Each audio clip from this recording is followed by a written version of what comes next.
800-534-8255. Courtesy of Flow. Cayman's #1 network that connects you to your world like never before. Let your voice be heard.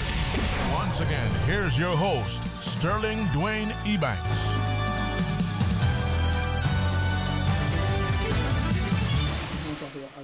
And welcome back to Talk Today. In case you're just tuning in, I'm Raymond Singh, filling in for Mr. Sterling Dwayne Ebanks. Again, welcome back to 2021. It's been a interesting start to the year globally. A lot going on in the U.S. as we can see the news here. And then obviously here we have our own press conference today talking about the COVID-19 vaccine. But very pleased now to have in studio with us Mr. George Smith and Ms. Priscilla Bodden from the Cayman Islands Agriculture Society, here to talk about plans for 2021. Happy New Year and welcome to Talk Today. Happy New Year. Happy New Year to you, Ray, and the listeners. Thank you. I guess before we get on the way, any New Year's resolutions for either of you that you're comfortable sharing? I'm going to lose some weight, actually. Okay. So definitely, that's one of them. And I think I got to be more grateful also.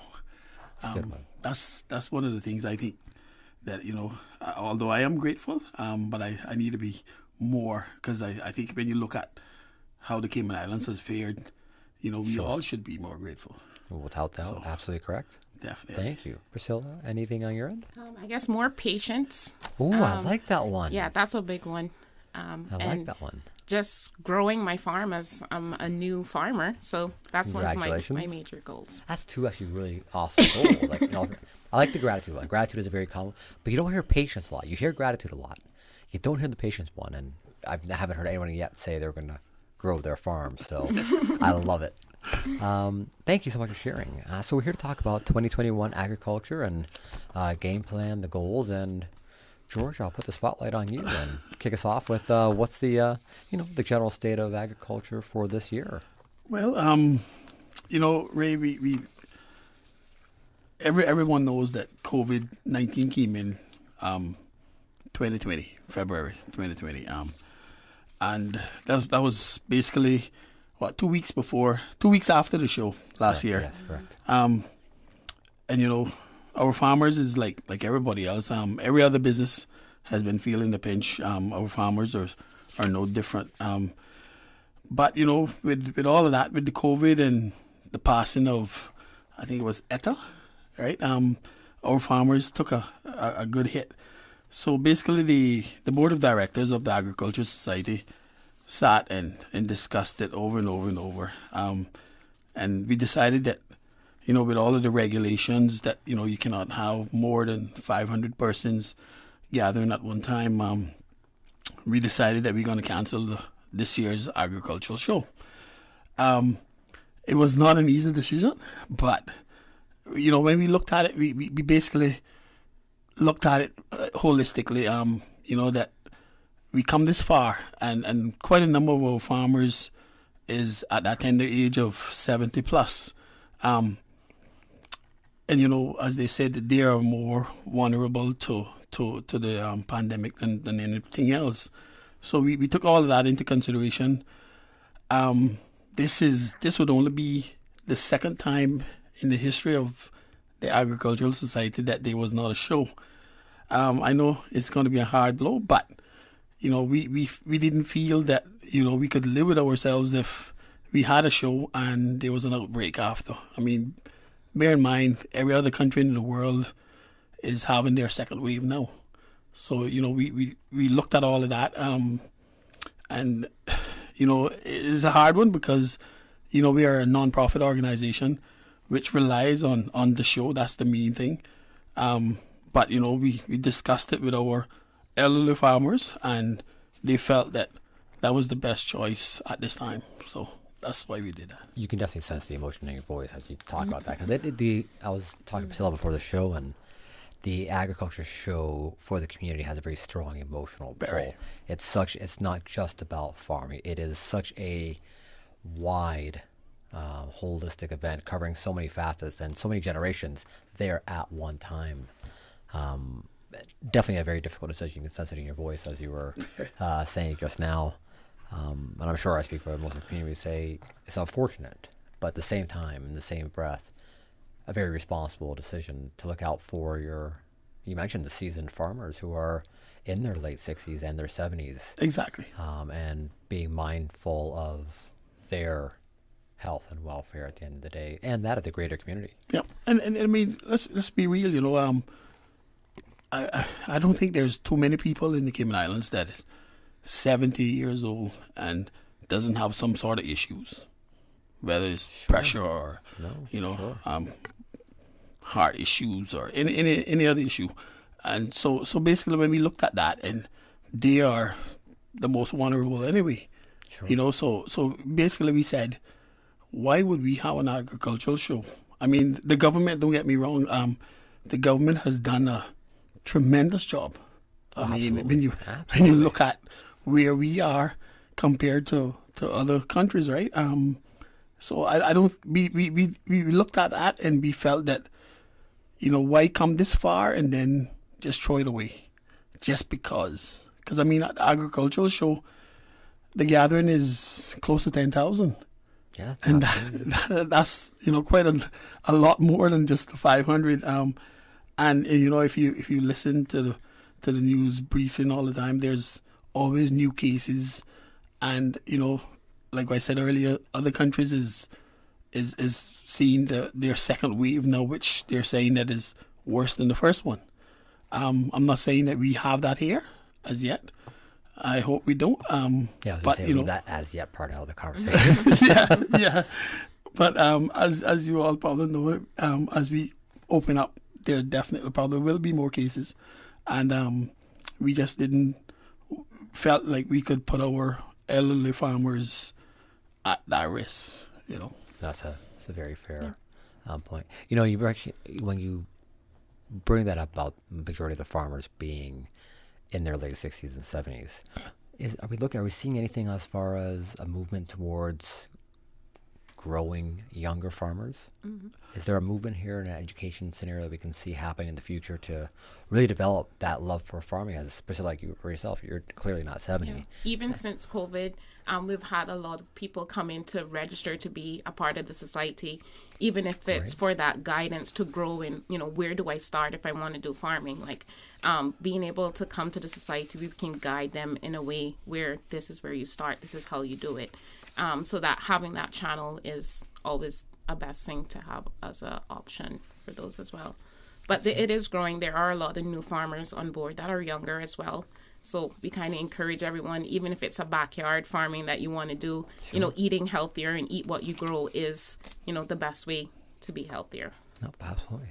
Thank you.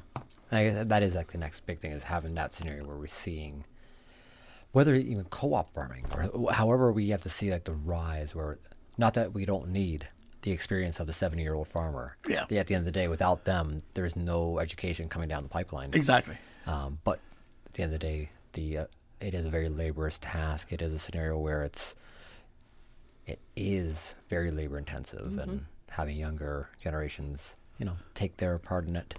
Yeah, and I mean, Ray, the thing about the older farmers, you know, nowadays anybody can go on the internet and say, oh, yeah, we know how to plant this or that. But does the internet tell you how to plant in this particular terrain that we have here? Sure. No. You know, but that's why when you discuss with the older farmers, you know, definitely they'll tell you, well, you know, back in the day, their grandfather did this a certain way, and it was for a reason. You know, so each terrain is different, and you know, the Cayman Islands definitely terrain is definitely different from what you see on TV, where they have acres and acres of, you know, football fields of farms, right? But you know, without their experience, as you said, you know, definitely agriculture here would not be where it is. So that's definitely they're the beacon in the society. I mean, the younger farmers is coming behind, but you know, we definitely don't overlook our older farmers for the guidance and putting us where we are today.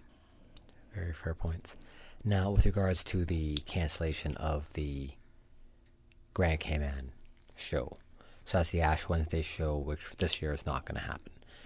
what does this mean for our sister islands and their shows? And I appreciate that they tend to operate slightly independent of the Grand Cayman show, but all three shows do kind of fall under the agriculture umbrella. Yeah.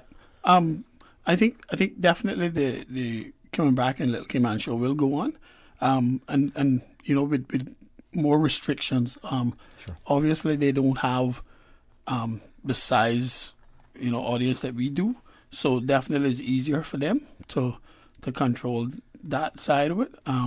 So I think, as far as I'm aware, it still is planned to go on, yes. Okay, well, that's good to know for our sister islands families, that they still have the benefit of, and for us as well, so we have to go over and cover it and make sure it all happens. Well, that's great. Now, as far as plans for 2021, in light of the cancellation of the show, are we going to see other initiatives popping up on the calendar for the Agricultural Society to kind of fill the void? Absolutely, and I'll make Priscilla talk about that a little bit more. So we got big plans. We do. Okay. You know, yeah, we definitely got big plans. And you know, when we look at it, I think today is the rollout of the vaccine. So Yes. you know, that makes it even better. So you know, hopefully by probably the middle of the year, you know, we should be in good shape. But we definitely got plans. So I'll make Priscilla talk about Actually, it. so then we'll go to our commercial break since we have some big plans to discuss. Then the next question is, theoretically, could we see the show crop back up later in the year? It's a big possibility, and also you can probably see many smaller shows. Okay. You know, so that's great. That Okay. probably doesn't accumulate that amount of people one time, but you definitely will see some things in the pipeline. That's great to know. You missed my pun, though. Crop back up. On that note, let's take a 12:30 commercial break. When we come back, we'll be hearing more about the plans for 2021 by the Cayman Islands Agriculture Society. Dream a little dream with this year's holiday sale at Powerhouse Gym, King Sports Center. Get Fit 2021 sale from December 15th to January 15th. 2-for-1 Powerhouse Gym memberships for $650 or single memberships for $350. The perfect Christmas gift or New Year's resolution. Gift certificates are available. Call 946-5464 or visit www.kingsportscenter.com. King Sports Center, providing your fitness, recreation, and relaxation needs. Remember, fit is not a destination, it is a way of life. Attention, Caymanians! The registration deadline for the 2021 elections has been extended until 20 January 2021. Caymanians turning 18 on or before the May 26 elections may register now. In order to vote in the 2021 elections, you must register by the 20th of January. For more information, visit elections.ky or the elections office at Baytown Office Suites opposite the Wharf Restaurant. Listen to the general public. Your thoughts are just a telephone call away. 1-800-534-8255. What the public is saying. Let your voice be heard. And now, Radio Cayman's Talk Today. And welcome back to Talk Today. In case you're just tuning in, I'm Raymond Singh, filling in for Mr. Sterling Dwayne Ebanks. And again, pleased to have in studio from the Cayman Islands Agricultural Society, Mr. George Smith and Miss Priscilla Bodden. Before the break, we were briefly discussing the current state of affairs due to COVID and the 500-person capacity on events. So unfortunately, the Ash Wednesday Agriculture Show will be canceled for this year. Tentative plans are for Cayman Brac and Little Cayman shows to remain in place given their numbers. However, looking at the rest of the calendar year, should things improve, potential to see the Agriculture Show come back onto this year's calendar. But in light of the cancellation, there are plans now to have other offerings throughout the year. And so, Priscilla, we'll put the spotlight back on you now. Yeah. Well, we kind of focus on doing stuff throughout the year just to keep active and keep activities available for the public along the way. One of our first ones that we'll talk about is the last Friday of the month, of every month. This year, we're going to have a kids' night out at the pavilion. This gives the parents opportunity to drop their kids off, ages 6 to 12. and we'll have entertainment, games, movie on the lawn, and we'll have snacks available for them. It's $15 per child, and if you have a sibling, we'll do a $5 discount. Additional food and tickets for treats that we'll have there is available. With going into it, you'll get one drink ticket, one food ticket, and a popcorn ticket. Any additional you can purchase while the kids are there. And that's just a way to provide opportunity for kids to, make new friends or have things to do over the weekend. So we hope to see a good turnout for that and supporting our local kids and doing great stuff. You mentioned that it was a drop-off scenario. What if parents do want to stay for those? Yeah, parents can stay. Okay. But it's usually time for on a Friday, drop your kids off at 6, and then you can have your own time as well. It could be a date night, just giving parents opportunity to be able to say, oh, my kids are in a safe environment, having fun, which is great. So no, absolutely. And as far just for parents, for their own peace of mind of this, when it comes to number of chaperones or counselors, so to speak, to kids ratio and numbers, what are we looking at roughly for the event?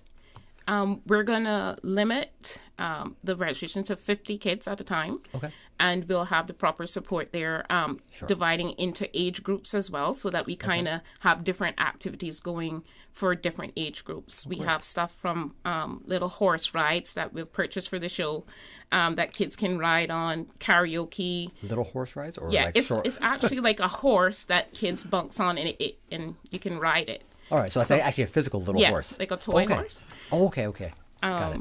So just different little stuff that the kids can do. Video games for the teenager, the older kids if they wanted to do. So it's just a little bit of everything for all ages. Great. So that's last Friday of every month. Last Friday of every month. With regards to weather, should there be weather, considering we're in a good time of year right now, but... Yeah, we do have the open lawn as well as the covered pavilion. So we would, go in between those times. Great. January the 29th is going to be the first kids' night out. So registration deadline will be January the 28th. And you can also find the flyer and information on our Facebook page or Instagram page. Or give us a call at the office or send us an email if you want to register your child to attend that function. Okay, that's fantastic. What number can you call that? Yeah, we're going to call that. You can reach us at 947-3696. Great. All right, so that's the first event that you have coming up. That's the first series of events, and that's the last Friday of the month. Yeah. Kids Night is what you're calling it. Yeah, Kids Night Out at the Pavilion. Kids Night Out at the Pavilion. All right, what else do we have? And then the last Saturday of every month, we're going to do a market at the Pavilion. This would give vendors opportunity to sell local craft, jewelry, whether public, people might have stuff that they want to move as well as they declutter their house for the new year. But it also provides a venue for people to come out, support local businesses. We'll have farmers there with produce for sale. So it'll just be like a market day at the Pavilion. There'll be food, breakfast, and a lunch on sale, Cayman style. And the lawn spaces are $25 for sellers, and the covered spaces with a table is $40. So you have the option of setting up wherever you want there as well. Also, Ray, one of the things that's going to make this market at the Pavilion a little unique is that basically what we are working on is, like, for example, when you come through the gates, tomatoes is going to be one price, all of the vendors. So let's just say if we said it's $1 a pound, every vendor is going to be $1 a pound. Okay. If you have cucumbers or peppers, it's going to be a set price. That no matter which vendor you go to, it's going to be basically the same price. Because we're just trying to provide more outlets for farmers also to sell their product, but at the same time, we are providing another area for persons to declutter and anything that they want to sell. All right, so it's this, for lack of a better term, it's a combination of what I would know as like a flea market kind of style, coupled with the agricultural side with the farmers coming in to sell their produce as well. Exactly. A big bazaar. Yeah. Because definitely, I mean, we already have the Hamlin Stevenson Market downtown, so we're saying, why not give them another option also? Sure. You know, maybe the persons in East End and North Side, you know, I think about it. If you live that area, you're probably sick of coming to town every morning, right? So we're saying on that weekend, maybe you want to sleep in late and maybe just come halfway. Sure. And you can get your stuff and go back. You know, one of the things I do love about it, so we've had on the Botanic Park as well previously, sometime mid last month, and they have a similar concept they're trying to do every so often with plant sales and a very similar kind of concept. And to see these various community markets opening up and very kind of following suit along lines of what the Hamlin Stevenson or the Market of the Grounds has done. I think it's great. It's great for the community. It's great for, we look at the quality of the food. We've talked quite often, you and I, George, about the quality of the food that's coming out from the various farmers markets. It's overall just a great setup for the community. And so our hats off to you. So that's the last Saturday of the month. Yeah. That's what's going to happen. So that's going to happen on January the 30th. It's 8 o'clock to 2 o'clock p.m., 8 a.m. to 2 p.m. And you can register. Deadline is January the 29th. That's for vendors. For the vendors. And for buyers, there's an entry fee of $2 to come in. And that $2 will also give you a ticket to win gate prizes. So we will be doing prizes for people, like little small raffles and stuff for people that come in. Kids under 13 are free. So kids are free for that. Are there going to be, is it going to be in any way, shape, or form similar to the regular shows on Ash Wednesday where there going to be some kind of events for the kids? And Definitely. There will still be the element of the agricultural. And a down a smaller scale. Just a smaller one. And one of the things too is that we're working on trying to get our farmers to, we're going to probably have like an auction, you know, where farmers that has pigs is going to bring their pigs and we're going to auction them off, and cattle we're going to auction them off, goats, stuff like that we're going to kind of put a little twist to it, but it's going to be something kind of exciting that you want to come to see what is next, you know, and you're going to continue. Absolutely. So this is just the sort of the launch of it, but definitely it doesn't necessarily mean that it's going to be just at the last of the month. Maybe we'll do it more often, you know. Sure. For sure. And as far as, since we're still operating under the 500% capacity, how are you managing the numbers through the gates on these Saturdays? Well, definitely. When as persons come, we're gonna have persons attending the gate. So you know, if for any reason we get close to the 500, basically we'll close the gates until persons leave, and then we can be able to say, well, okay, 10 persons left, so 10 persons more can come in if they wish to. So that's the whole thing about it. We just basically gotta to monitor and make sure that, you know, we the society does not create an issue from you know what the government has done to get us this far so far. Okay. And then regarding, you mentioned the prices of produce, that there's going to be a cap, or rather a limit on the price points that the various farmers can sell their produce at. They have to sell at the same price. How has that been received by the farmers themselves? Are they happy with that concept? Yeah, the few that we spoke to so far, yes. You know, because basically what we've done is we're reaching out to them and making them set the price. You know, something that they're comfortable with, and then, you know, basically that we can all agree on. Versus, you know, you have it for $2, Priscilla has it for $1.50, and when you look, I got it for $3. You know what I'm saying? No matter where you go, you basically knows that tomatoes is going to be this price, you know. So peppers is going to be the next price. So that's the whole gist of it, because what we're trying to get to is where we know exactly how much the farmer is actually producing, so that, you know, okay, I know sometimes people say, well, why doesn't the minister stop Foster's and Kirk's and Hurley's from importing X? Sure. You know, but as well, first of all, we need to know how much we are producing at a certain time, and then we can take that argument to the minister and says, listen, let's just say in the first week of January, we know that our farmers is producing 5,000 pounds of peppers. And we also know that Kirks and Fosters and all them combined is only importing 7,000 pounds of peppers. Then maybe, you know, the conversation can arise where they put maybe tariffs on the extra 2,000 if that's the case.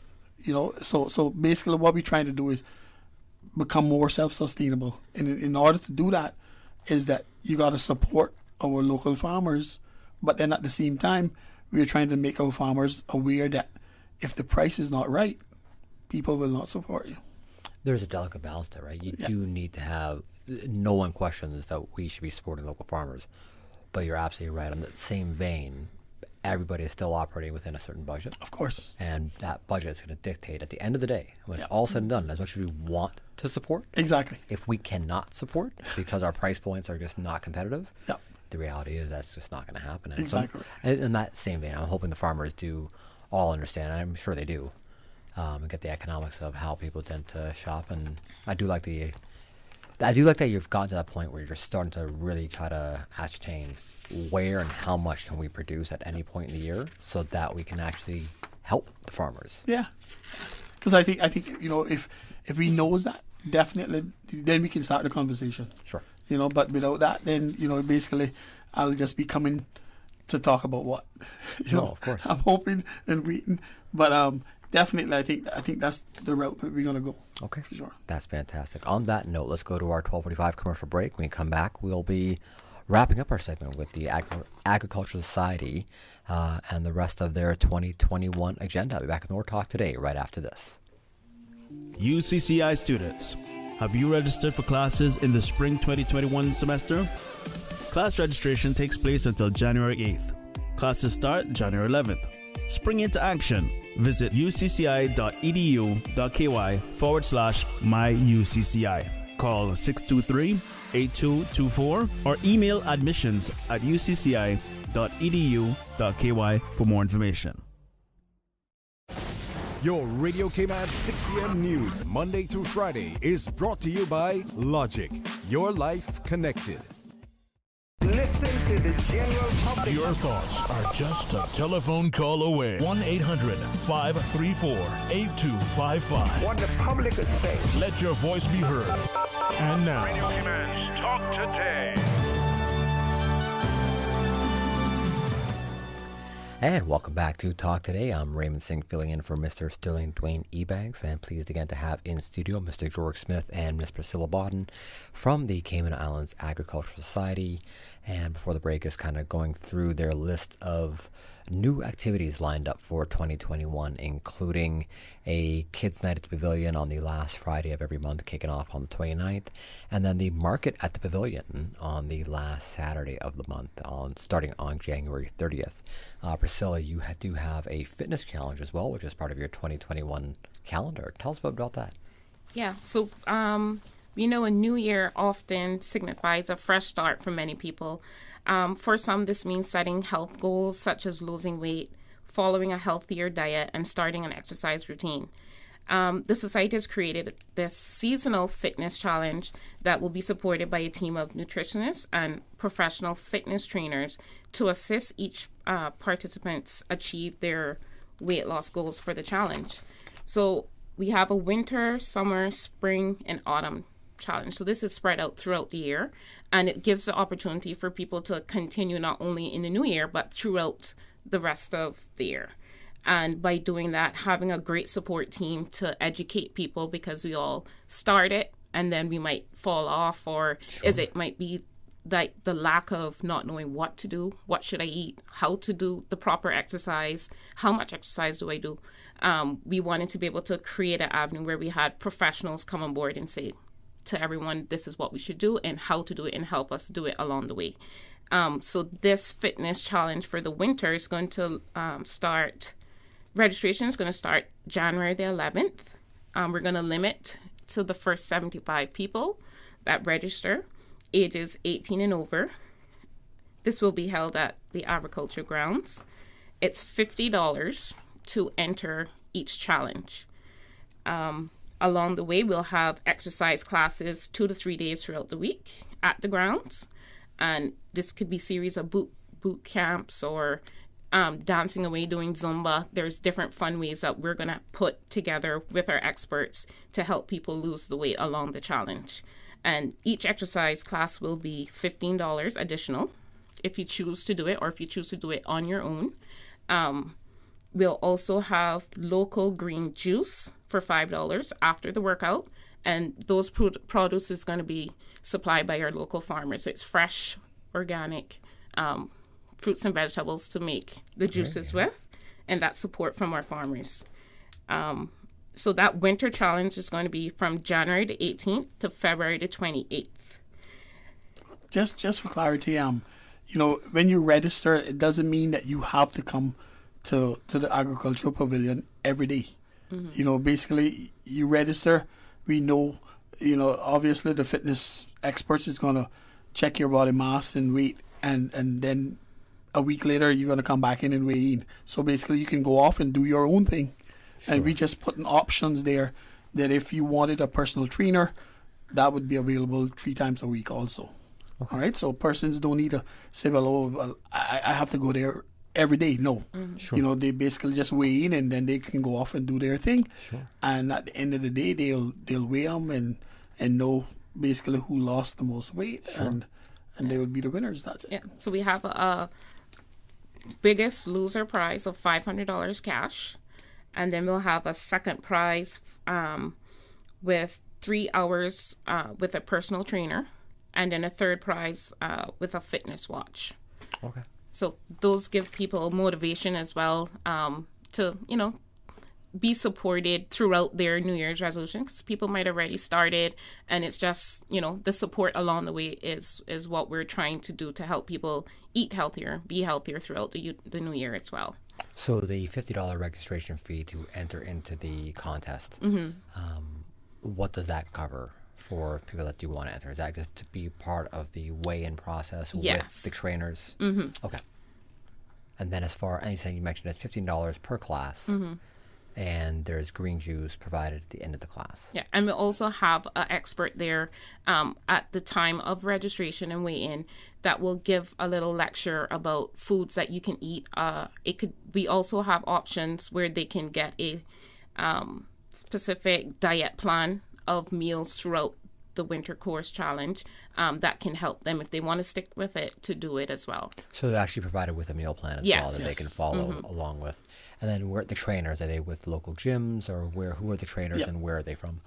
Local gyms, and also we are working on the nutritionists from the HSA and other health services. So definitely, it's going to be a phenomenal group of people that's going to be there to make it happen. Will you be taking the Zumba classes? Definitely, Coach? I am. Right.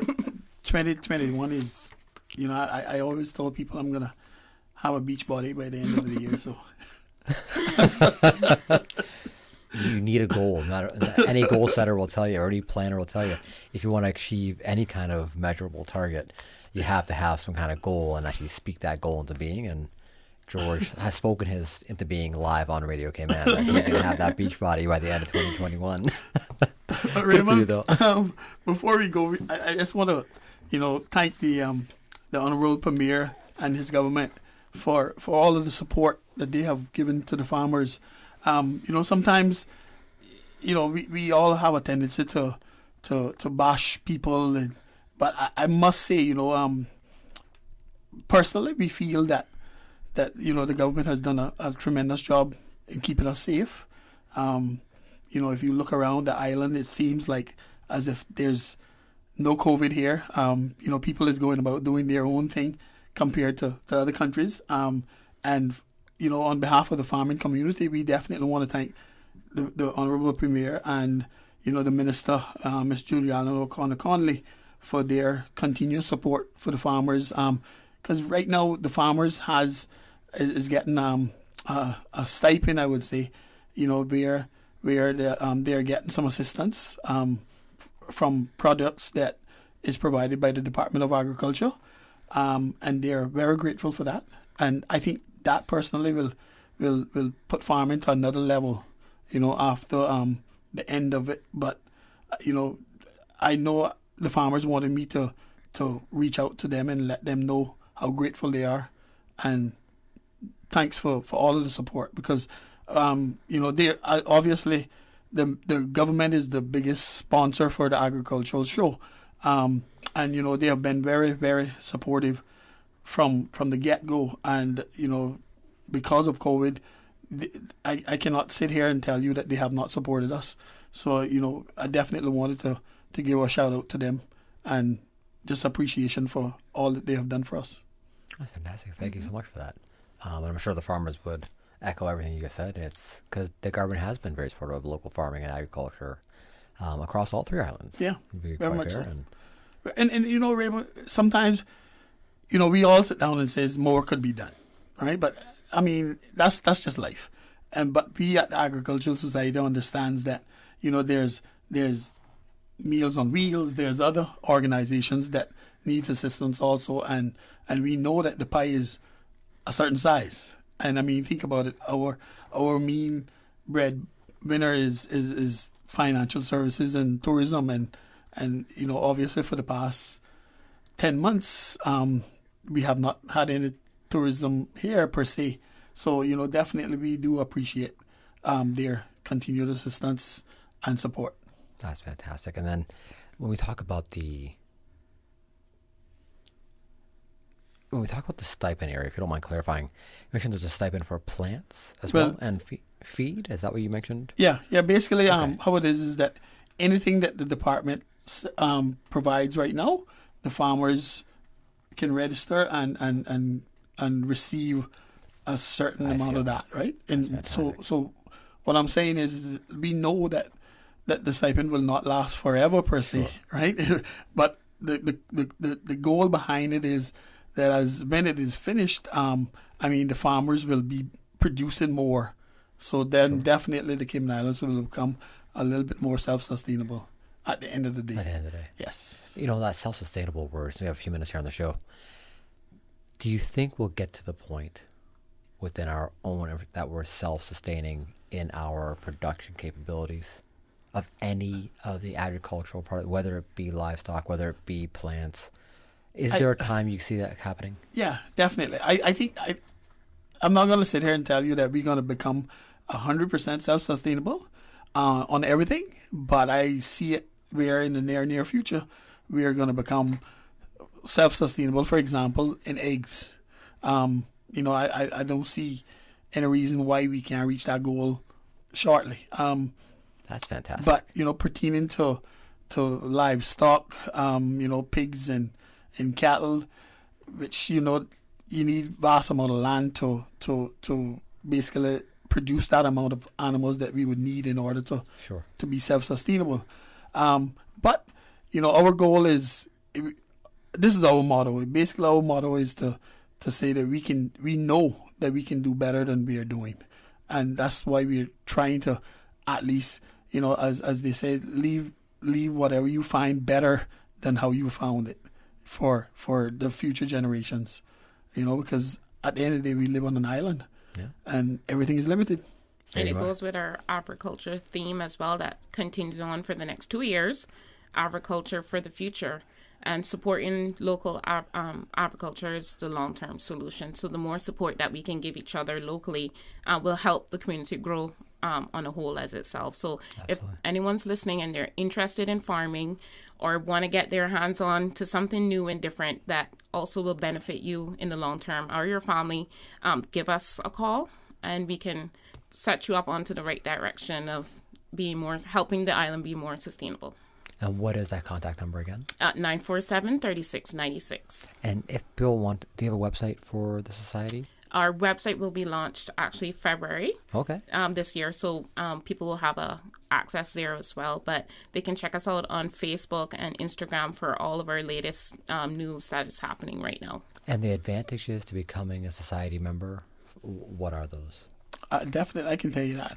Okay, how the society works is that basically you're going to be getting benefits that persons that is not members will not get.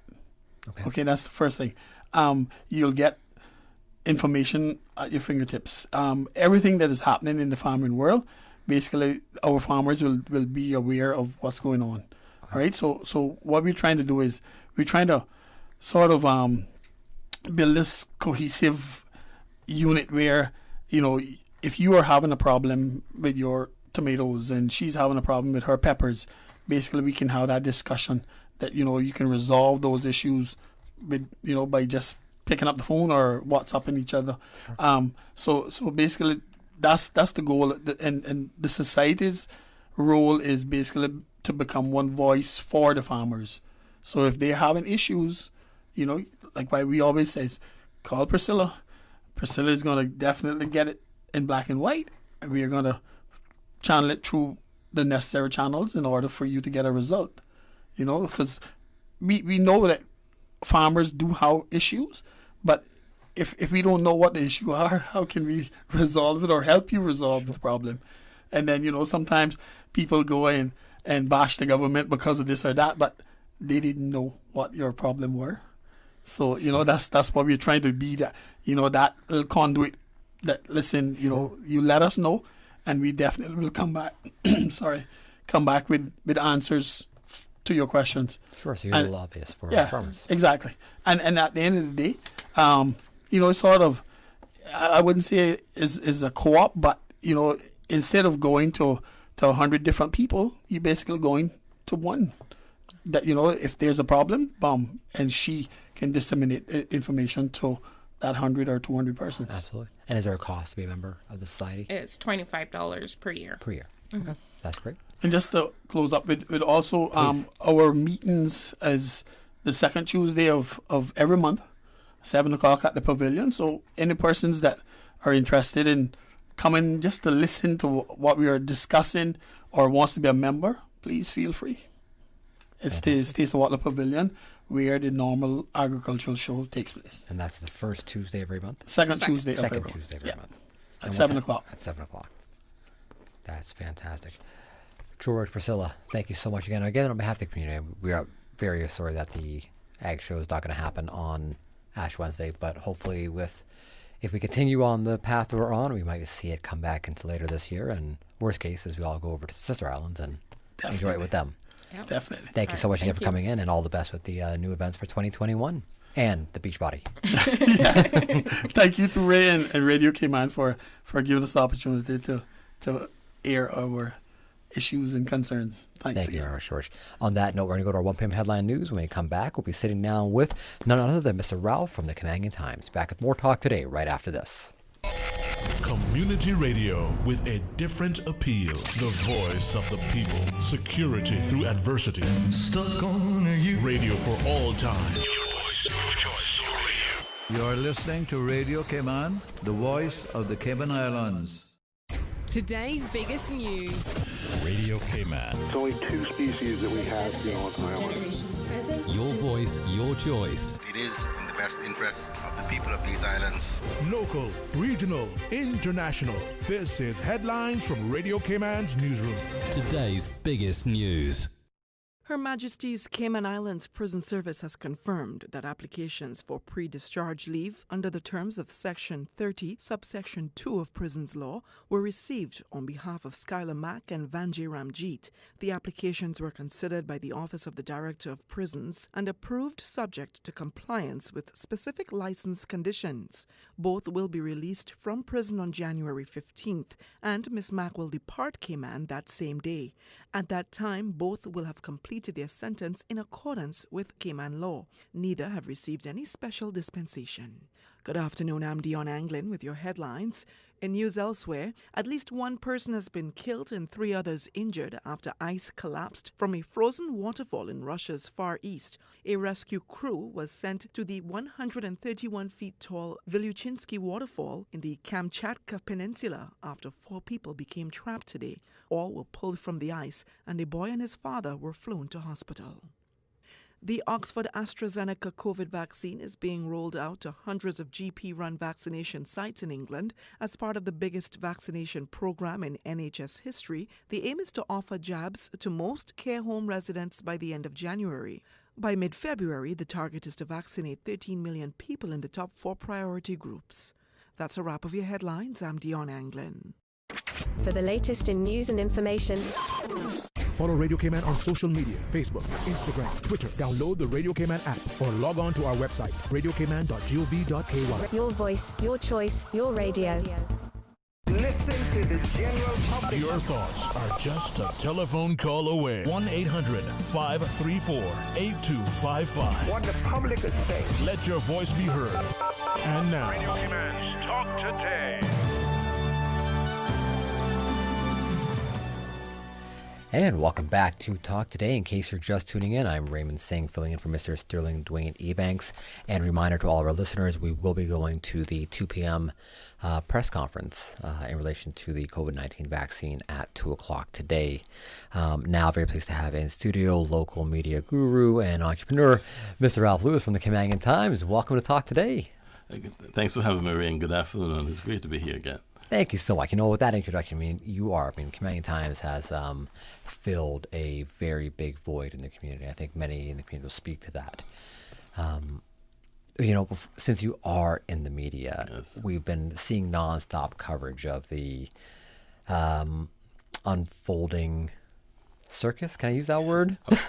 Of what we've seen happen across in the United States. It's amazing. It's amazing. It's amazing. It's a unique time, right? Yes. It's we were talking the other day or yesterday here of what that means, historically. A couple hundred years ago, we were talking about the tea incident at Boston and all the things that happened that triggered the U.S. Revolution. Yes. You know what I mean? 200 years from now, do you think yesterday's incident is going to be that talk about point? Definitely. The House of Parliament is so important. Capitol Hill is major. That's the home of the government. Yeah. To have your people overrun government while all the elected officials are in sessions. Just something that should never happen. It's a disrespectful law, disrespect for your government, and I'm so sorry for you, U.S. So then the question becomes if the rise of a nation, you start talking about people rising up and taking back power, yes, and how new governments are formed and new countries and revolutions do happen. That's usually how they start, though, right? When you start talking about overthrowing of royalties and empires previously, it was when the people did precisely that, took that quote unquote disrespectful action, right? Yeah, and the thing is, in the past, it was more the majority. Sure. Look at all those protests overseas. You would see a vast number of hundreds of thousands. It's just a small group of people, unfortunately, that have disrupted what the normal way of life, and so it's not representative of the whole country. Great point. So I think that that will not happen too often, and it would not have ended in any other way. But it's very disappointing that President Trump, encourages this and sits by and let it happen. But it's not good, and it will be in history books because that's life. Yeah, whatever absolutely happens today remains in the history book. We write history, and so we have to be careful whatever we do. Our actions will be written in history, and that incident will be written in history. No, absolutely. It's going to be definitely one thing to be talked about for a long time to come, especially with Inauguration Day coming up and not too far away. It's a couple weeks away. I just hope that there isn't another uprising, which can be. And what Very was likely. What was fearful for it was that the other people on the other side would try to protect the Capitol, and what would happen is that you'd have those supporting Trump and those against clashing, and that could end up in another mass confusion. Yeah, I was hoping that wouldn't happen. And it didn't. That's a great point, because I was having this conversation earlier today, and it's really in relation to people who I'd spoken to in the U.S. previously when I went to school in the U.S., and how there was this misunderstanding or not full comprehension of how in other jurisdictions, they were always referencing the Middle East, how all these people were constantly fighting. There's always this constant warfare and these warfares. And now it's on the doorstep in the United States where you're seeing left versus right in this conflict and the situation where it happens directly inside the House in Capitol Hill. And it's going to happen. I mean, this is not the end of it. I expect to see the left against right in the future. I mean, we are expecting to see Donald Trump have his own party or have his own followers. And they believe in this man. Sure. And he's not going away. No. And, of course, he has a following. And, of course, two sides against each other. I've heard people sit in Cayman and say you have to learn to disagree, and respect each other, and that's okay. We can't all agree on the same things, but when you believe in your point so much that you have to fight for it, no matter what nobody says, that's where it gets dangerous. Very dangerous, absolutely. Yes, and it's not good for society. No, it's not. It seems our conversation might spark some calls. On that note, let's take our first caller. Good afternoon, caller. Thank you for calling Talk Today. Hello, good afternoon, Ralph, and can't remember your name. Ray, good afternoon, sir. Good afternoon. Yeah, good afternoon. Anyway, I just have two short comments, and they're for Mr. Lewis. And I wanted to state this very clearly. I'm no Trump supporter. I'm not in any way encouraging people to storm the White House in any sorts or whatever the case is. But what I will say is this, Ralph, is that I'm not sure if you're familiar with the Magna Carta. Yes. Mm-hmm. All right. We know what took place at the Magna Carta, right? And that was in 1215. And had it not been for that acquisition, the regular person who had their beliefs would have never been heard. So they had to take extreme measures in order for the king to understand that the castle he lives in is on the foundations of the people in which he disrespects. So at the end of the day, whether we agree with anybody and what their beliefs are, we must also understand, we must tread very lightly in how we say it shouldn't be happening or it's a sad day in America's history. Remember, there was a civil war in America where one side was fighting to uphold emancipation and free slaves, and the other side were fighting to keep their slaves and to remain into the dire situation that they're in, which was the worst act of humanity in history. So without unity and rebellion and marches and protests, and some can label it, and yes, a lot of people take it to the extreme where they just do it for all the wrong reasons. However, we must always concentrate on the reasoning behind a lot of the uprising everywhere, not just in America. Obviously, these individuals are very upset because they feel like the person that they wanted in power has been voted out. They can't accept that, and they're protesting against it, and they're rioting against it. I'm not supporting what they're doing, but we must be very, very careful how we pass comments saying that it shouldn't happen or it's a sad day, and that's not just directed at any one individual. That's across the spectrum, because had it been on the other side and it was the other side doing it, then it could easily be viewed as the same thing. When all of these people were fighting for Black Lives Matter and brutality against people of color in the United States, the whole entire right wing was out there talking about how they were looting and they were doing all these things and they were carrying it to the extreme.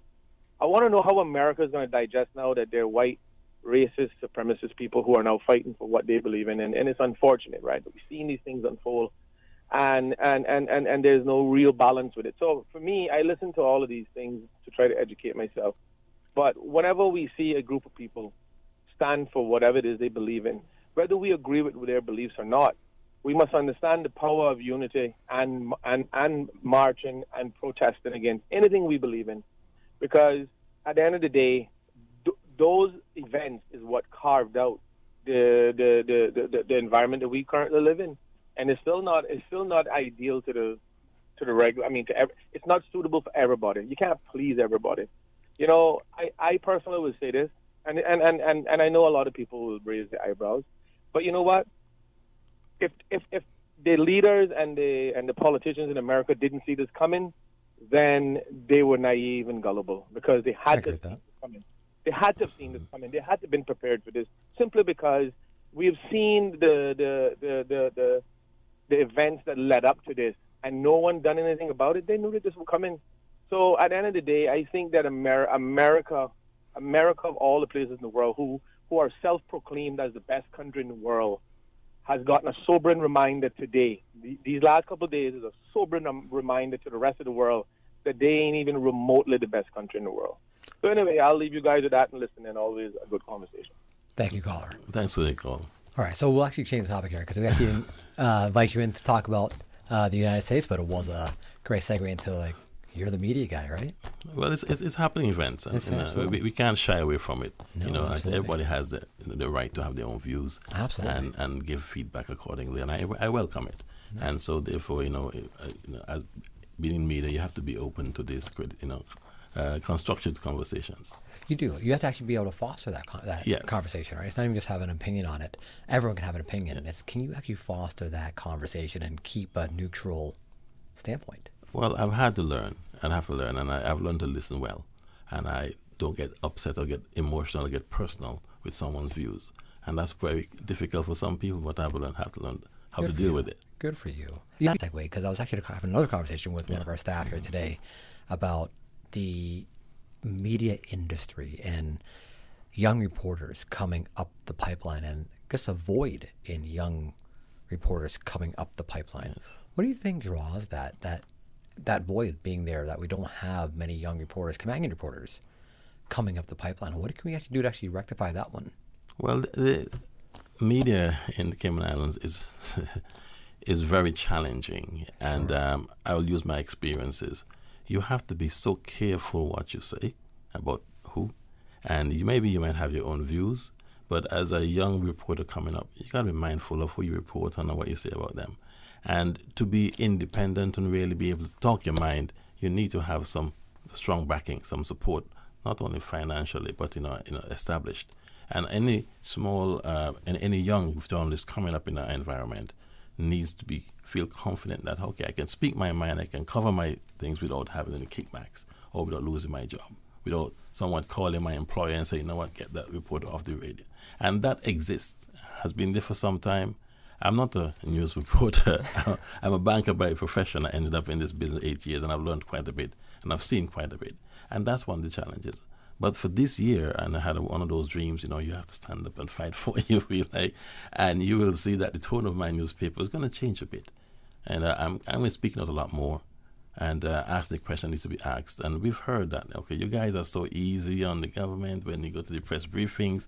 And we've tried to be diplomatic, and we've tried to, say the right thing, ask the right questions, try to keep it balanced. But there is always a fear of losing your business. I've seen things happen in the industry. I wouldn't want to go into that, but there's always a fear of being shut down. And I wrote a editorial recently, and it's called about a partial blackout of news in Cayman, because a lot of stuff is not being covered. And if you look at what has happened with the TV station going, sure. with the stations being taken over, we're going to have to talk about that a bit. Yeah. Access to community voice. Sure. Limited publications of newspaper, and these have resulted by a number of actions. And when you think of it, as a journalist wanting to get in that industry, is it going to be really worthwhile? You want to make a living too, but is there a future for you? And to answer your question, this is a challenge that exists today. And so it's going to be very hard for you as a journalist to say, okay, I'm not going to enter into that in that type of business or that industry, because I'd rather go and study law. I might be more successful than a lawyer, but as a journalist, I may not have a job for long if I talk my mind, and that's the reason why. Thank you for that.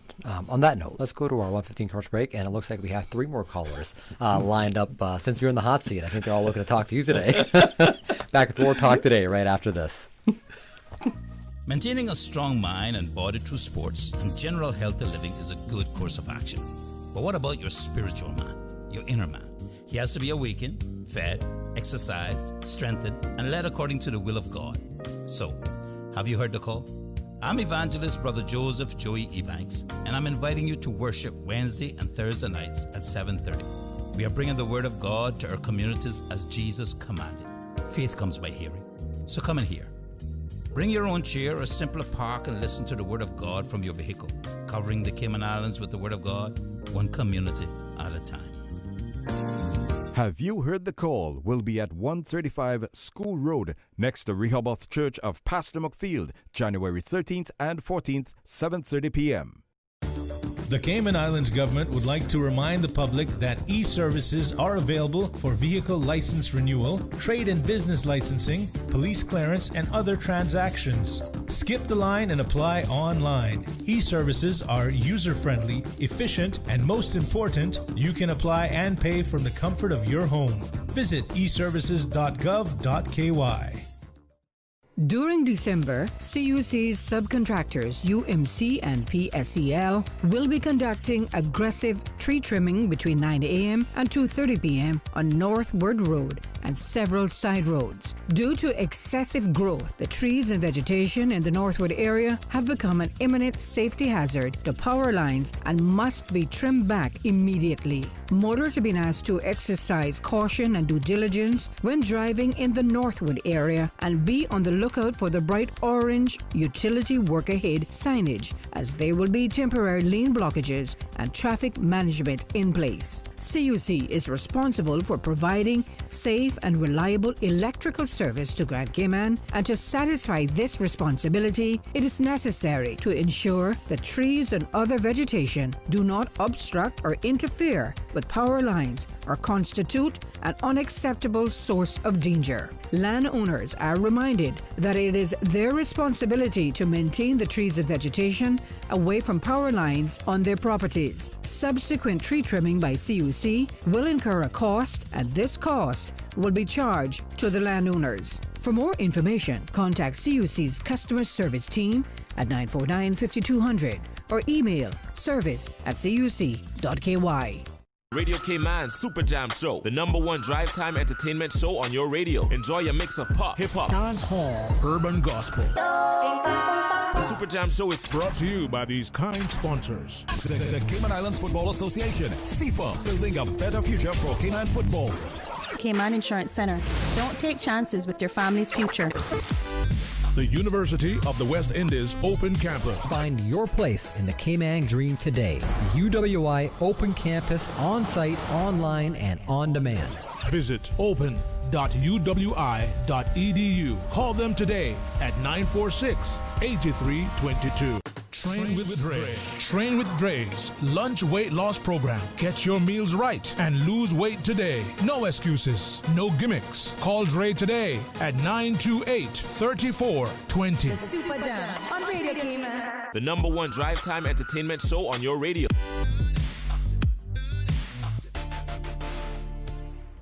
Listen to the general public. Your thoughts are just a telephone call away. 1-800-534-8255. What the public is saying. Let your voice be heard. And now, Radio Cayman's Talk Today. And welcome back to Talk Today. I'm Raymond Singh, filling in for Mr. Sterling Dwayne Ebanks. In case you're just tuning in, Mr. Ralph Lewis from the Camangan Times is joining us in studio, and he has lit a fire in the community, and we have 3 callers on the line waiting to speak with him. First caller, good afternoon. Thank you for calling Talk Today. Hello, good afternoon. Good afternoon, sir. Good afternoon. I'm speaking. Good afternoon. Good afternoon. Different. Talking about early on with the U.S. About Mayhem, Mickey also on right, so right. Yes, sir. The whole political clarity, right? That's obviously a counter-revolution, right? And so Cayman so blessed and so fortunate that there's no gridlock on import of goods, right? That could be a serious scenario impact. Where coming from? No, potential is there for that, for sure. You got to look at that in order lean differently. The Democrats now recently, right, 2 months ago, the state of Oregon, right, they actually decriminalized narcotics. Is where come from? I know it's a different topic. Like I said, they're seeing liens. So, like I say, in Cayman now, we need alternative revenue. The cannabis herbs. Look at that. You understand? And we need a safe shelter for agriculture. If in a hurricane and a disaster, the produce can be secured. Where I'm from? Sure. We go above the horizon. No anti-clockwise down here. Clockwise we're going. Gentlemen, have a good day. Cool. Thank you, sir. Thank you for calling. Thank you. And great points. I mean, a lot of our goods and services do come and originate from the U.S. That's right. So when we start seeing any political strife happening in the U.S., the reality is there is potential for future delays and issues that affect Cayman's supply chains. But yes, there's a saying, really, when the U.S. sneezes, Cayman catches a cold. Sure. You know, we are very closely linked to the U.S. in many ways. I mean, our tourism product is suffering because the Americans are not able to come down. But that still is how we go. That's just reality. And that's the majority of our tourist business. Nope, absolutely. And so, and you look at all the imports, the shipping, most of it comes from the U.S. Absolutely correct. The flights, most American flights. So we can see what happened. If the mail had a problem because we couldn't get out of the mail during the lockdown, just we couldn't get out of the U.S. Okay, yeah. So we are very closely connected. Oh, absolutely. All right, next caller. Ready, Ralph? Ready for it. All right. Next caller, good afternoon. Thank you for calling Talk Today. Good afternoon to you, Mr. Singh. Good afternoon to Mr. Lewis there, and Happy New Year to you both. Good afternoon, sir. Happy New Year to you. I think we have a lot of young people who are not familiar with many things that happened in the United States history, and I'm glad, Mr. Franklin, I don't think you mind to mention about the Civil War and so forth. In Great Britain, a sovereign leader has been at a civil war more or less with the parts of Ireland for 103 years now. It's not ended yet, I don't think, officially. The U.S. one ended in 4 years. No, we have to understand this. You were saying why it started and why it went about. That's not entirely everything. It's more complex than just saying very true emancipation and so forth. But we have to remember one thing. It was the Democratic Party who were against freeing the slaves. Let us not bother to go into that. And it was they who created the Ku Klux Klan. That's a fact in history. No use debating that. Many disruptions have happened in the 60s and so forth due to the United Nations war, the Vietnam War, and we saw that people defecating on the U.S. flag publicly.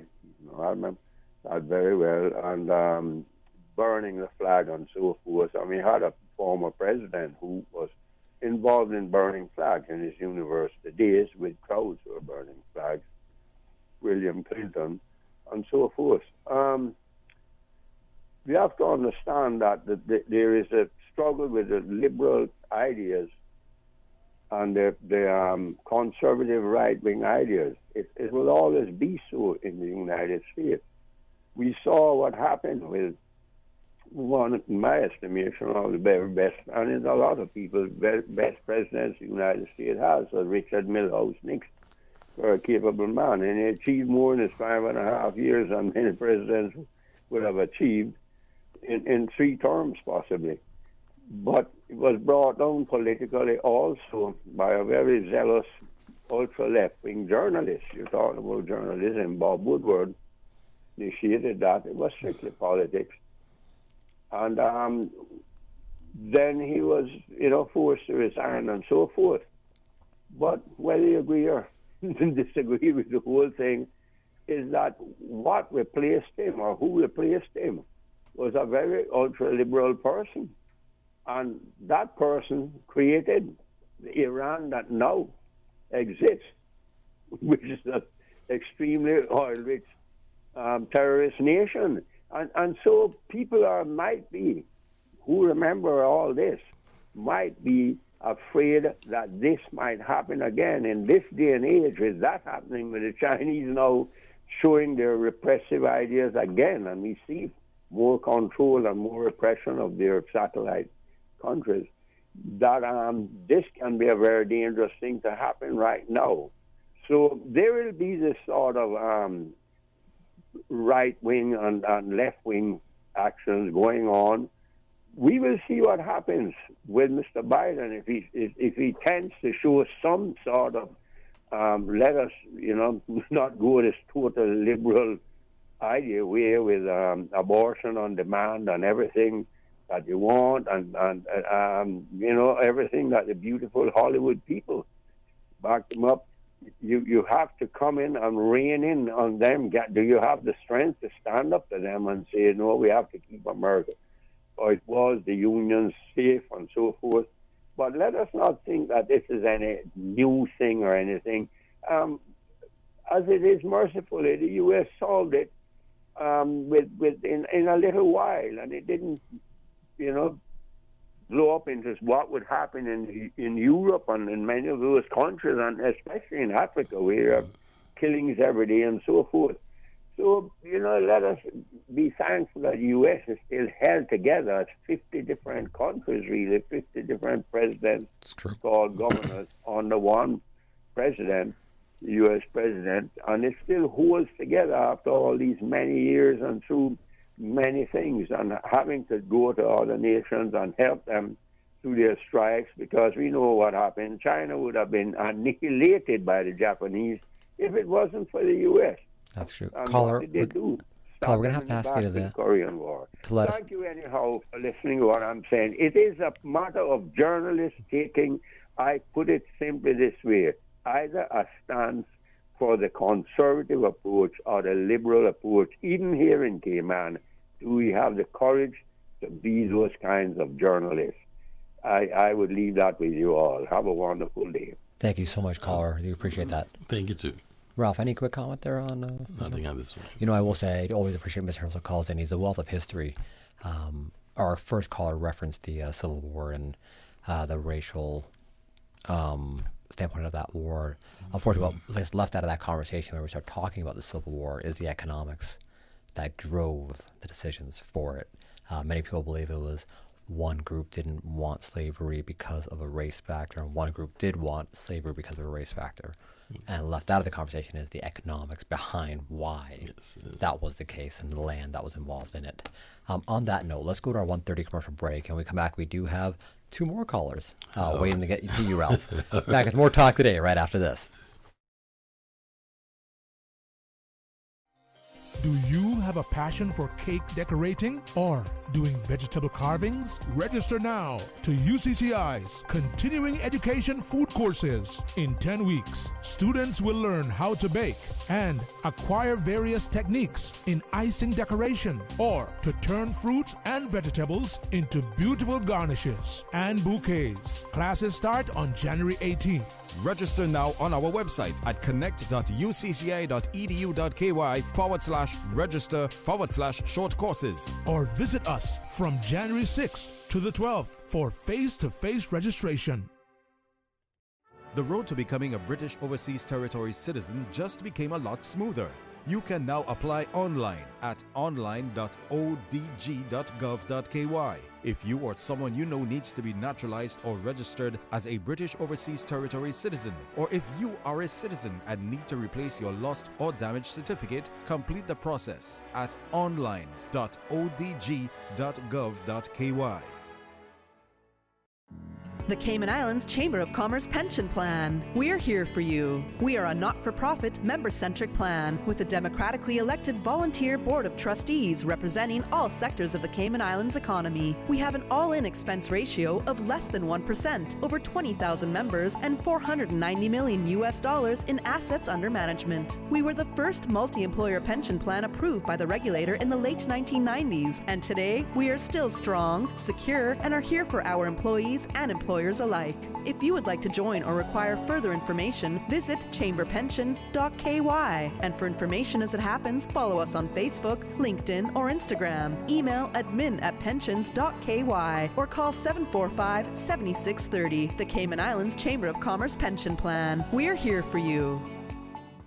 Attention, Caymanians! The registration deadline for the 2021 elections has been extended until 20 January 2021. Caymanians turning 18 on or before the May 26 elections may register now. In order to vote in the 2021 elections, you must register by the 20th of January. For more information, visit elections.ky or the elections office at Baytown Office Suites opposite the Wharf Restaurant. Listen to the general public. Your thoughts are just a telephone call away. 1-800-534-8255. What the public is saying. Let your voice be heard. And now, Radio Cayman's Talk Today.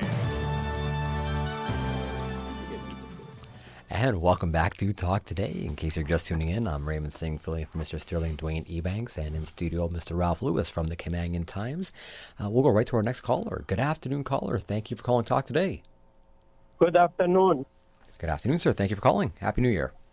Happy New Year, and good afternoon to Mr. Lewis. Good afternoon, sir. Happy New Year to you, too. Happy New Year. First, I would just want to comment before I go to the subject we were discussing. In one caller about what happened in America quickly, I think it is not strange what happened in America because it showed the racist true face of America. Racist Donald Trump, racist majority of the American people who consider other race than white race is nobody.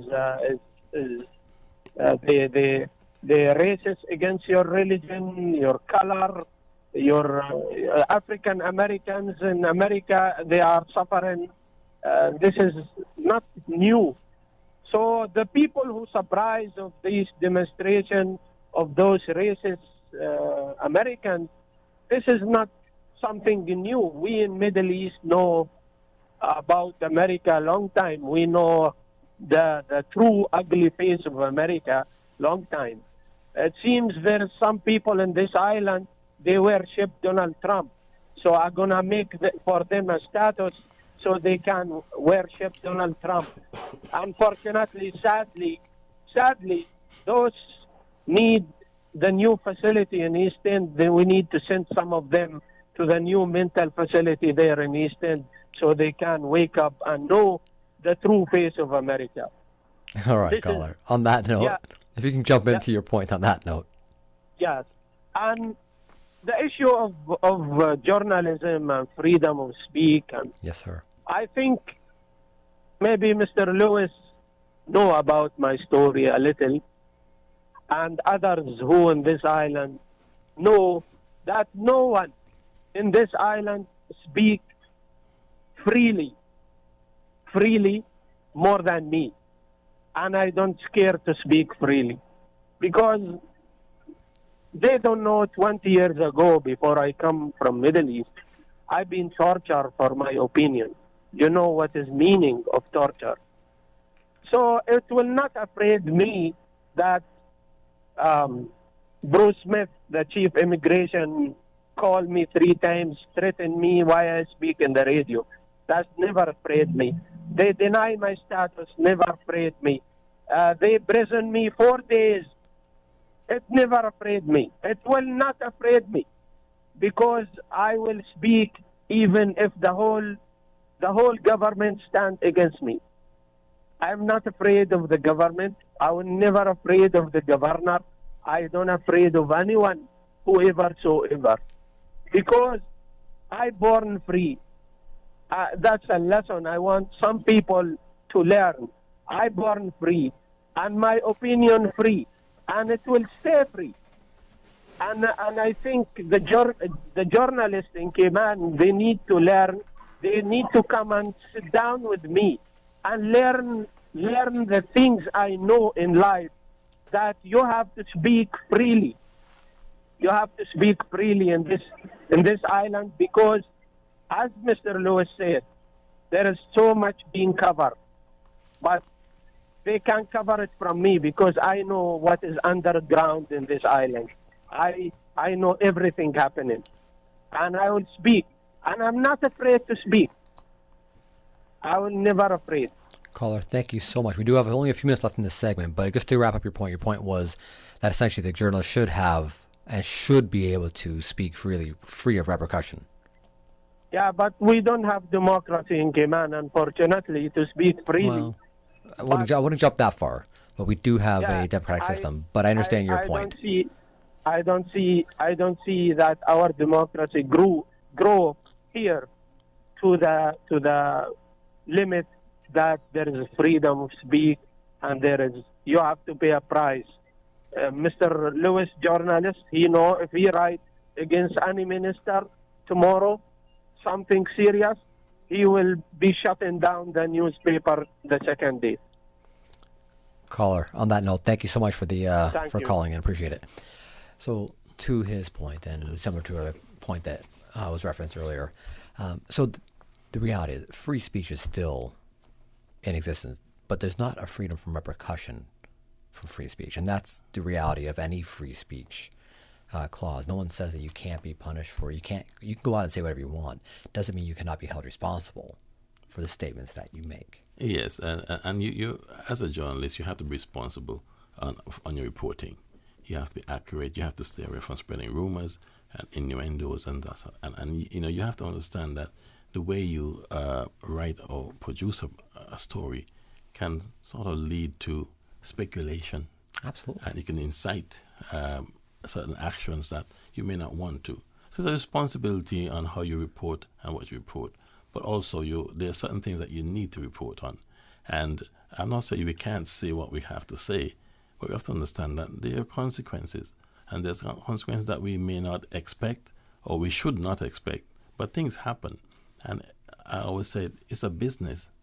If a media house doesn't make money, it will close down. So yes, you may not tell me I can't say this, but if you take actions that limit my ability to make a viable business, I might end up closing it.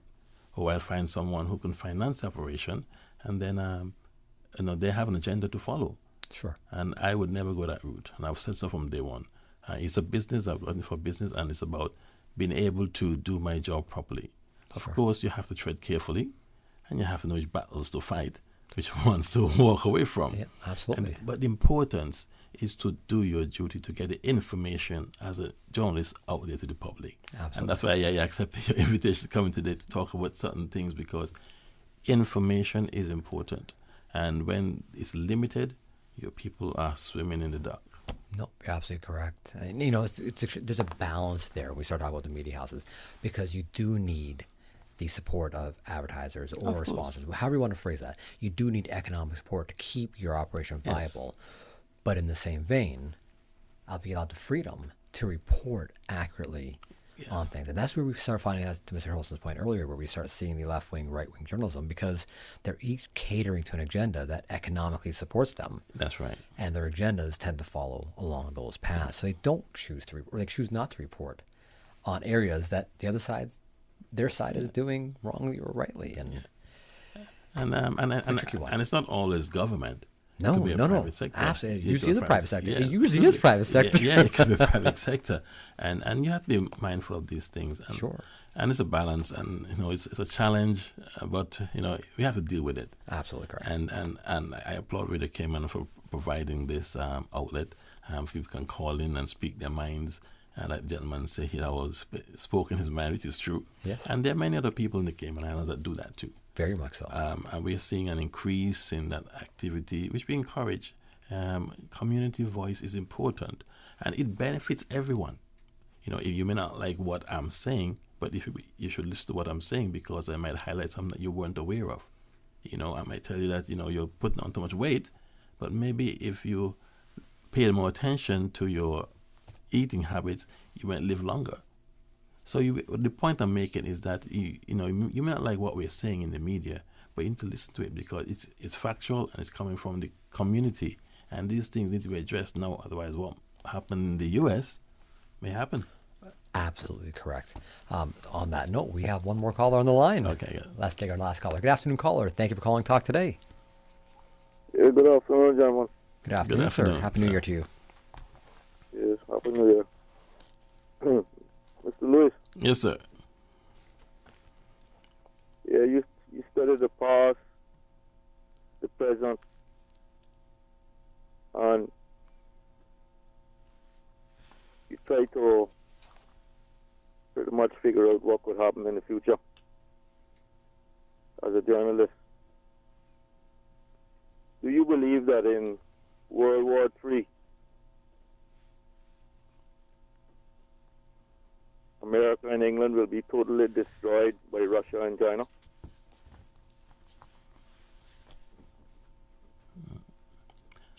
Caller, if I can ask you to leave us there, and I'll let Mr. Lewis respond to your question. So you are the fortune teller now as much as you are the reporter. So thoughts on potential for World War III? And I am very careful with my words. One thing you can't take back is the spoken word. That question, needs a lot of research, a lot of thought. You're speaking about world powers here, UK, US, Russia. You can't make a public prediction on World War III and with those kind of things. So it has to be well thought out and researched before you can respond to that. Fair enough. Thank you so much for that. So jumping ahead to, so we have a few minutes left here. Commanding Times, we've seen a shakeup in the media industry over the past. We knew it was coming. We knew the regulators were looking at the Hurley's Media Enterprises and the now conglomerate operation of a online digital, the Compass itself, and now the 4 radio stations as part of their mix. Commanding Times, another leading media outlet here in Cayman on the print side and online as well. Yes. Thoughts on the media landscape right now and Commanding Times and how they fit into that landscape through 2021? Well, last year, I've heard all the indications were that media is really under some serious pressure. Sure. And we still are. And I think that there is a place for print, there's a place for radio, and there's a place for online. The thing is that we have to find our niche, and there is room for 2 different media houses or 3 different media houses, but we have to ensure that they can exist and be a viable entity. And so that's the challenge. With the latest acquisition, I understand why the owners are doing it. If I was in a similar position, I probably would do the same thing. It's a good package as an investment and as and as a business to have a newspaper, to have online access, to have a radio. And as a matter of fact, I mentioned here some months ago, that was one of my plans to actually have a radio station. It's important that you put a full package together when you're trying to get an advertising client. And so having all those tools or services together is a good thing. Of course, there's synergies with managing multiple media outlets. Of course, if you bring everything in-house, it's one marketing department, one admin department, one finance department, so it makes sense financially and profitably. So yes, if it's available for purchase, why not? Now, the thing is, what do you do with that? And I have no idea what the owners are going to do with it. I know what I would do if I had it. Sure. And, we said before, I can tell you what I would do, but I wouldn't tell you what I wouldn't do. But what I talk about is what you know, and then you figure out he's not going to go down that road. But there needs to be a voice for the people in the Cayman Islands. And I'll make particular reference, an independent voice. Okay, I was going to say that because we are the voice of... Yes. Yes, an independent voice. It has to be an independent voice. It cannot be government controlled. Sure. When I say government control, I don't mean that the government has what to say. No, of course. But you're owned by the government. Well, that's just it. My newspaper is owned by me. Now, if I have investors in it, they might say, okay, well, Ralph, I want you to do this. So you have to have that independent voice and be able to go out there and educate. And that's what we're about, inform and educate. There are a lot of things that need to be told to the masses.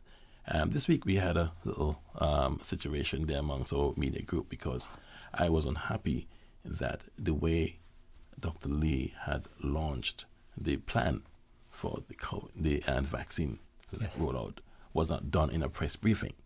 And I feel that we cannot be selective as to how we put information out there. There's nothing wrong with having them come into a media house and do an interview, but specific information, national importance, like what we're speaking about here, has to be disseminated in a manner that everyone gets the information at the same time. And that's to avoid any confusion, any misunderstandings about favoritism and accuracy, of course. And so this is the kind of things that a media house wants to be involved in, where we are part of the solution and we are working along with the authorities, the governments, to get information to the people. And that's where I see a media house that has those arms doing a lot of things. Yeah. I think everybody in the community would actually agree with you 100% with what you just said. Because you're absolutely right. At the end of the day, your responsibility is to disseminate information. Yes. Your editorials take a position, fair enough. Yes. But your paper takes the position of communicating information to the people. That's right. And if you don't have that information, what it creates is a situation where there is a void on one end and miscommunication then leading to the other end. Yes. And that's what you don't want. That's where you have chaos erupting and you have what we see happening in the U.S. eventually. Yeah. And what I've always said is that not everyone listens or reads my newspaper. Sure. Not everyone listens to Radio Cayman. But we need to read reach everyone in this island with the information as soon as possible at the right time, so we don't start getting rumors or fake ideas. No, we need absolutely. to disseminate it at one time. And I was so proud of the government having the regular press briefings. Absolutely. Actually, I'm heading there in a couple of minutes. You are. I'm keeping you a little bit longer than I should. But and I expect everyone to tune in. But one of my questions were to the Premier, are you going to have regular press briefings? I encourage it at least once a week, up to elections and after elections. It's something that we need to have in this country. And it was lacking. Yet when the pandemic rolled in, yes, we had regular press briefings. That was great. But what happened before and after? We need to see the face of the government, people in charge, and opposition as well, talking to reporters, not individual media houses, but having regular press briefings so we all can go at the same time, ask questions, put them on the spot. And as a matter of fact, being on the spot actually helps you. It shows your listeners and your community that you know what you're doing. You're confident that you can face everyone and you can answer any questions. And it's simple. You can ask me a question, I don't have to answer. But I'm not going to hide from it. And so that needs to happen with everyone. And so as a government, we should be out there. And like I said, my question is, why can't we have weekly press briefings? It takes time, but it's so important, particularly now when we're in 2021 and we have a serious crisis ahead of us. Now we're trying to get the vaccine out. We're trying to get people vaccinated. But we have an economy that needs to get back on track. It's going to take 2 to 3 years for it to happen. We all have to work together. And so therefore, just to wrap up, as a media house, please. My goal is to facilitate that coordination, that connection between the people and the government so we can get the results we want and we can get back on track and move forward. Ralph, thank you so much for that. I do appreciate you taking the time to come in. You're a busy individual, and you're about to rush off to a press conference on that note and do your job as the media. So I do appreciate it. And on behalf of our listeners, thank you for taking the time to come in. And some great points as well on the various issues from local press conferences to international incidents. For choose my words very carefully as well. It's my pleasure to be here. First time on Talk Today. Actually, I've been on regular other shows, but first time here, and sorry we can't spend much more time. But I'm welcome to come back and have a frank discussion. And I'm going to talk from my heart, not my stomach.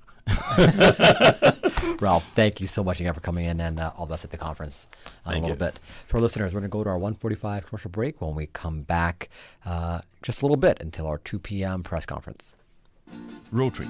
We've been part of the beginnings, the then and now of the Francis Bodden Girls Home in Bodden Town and the Bonaventure Boys Home in the West Bay.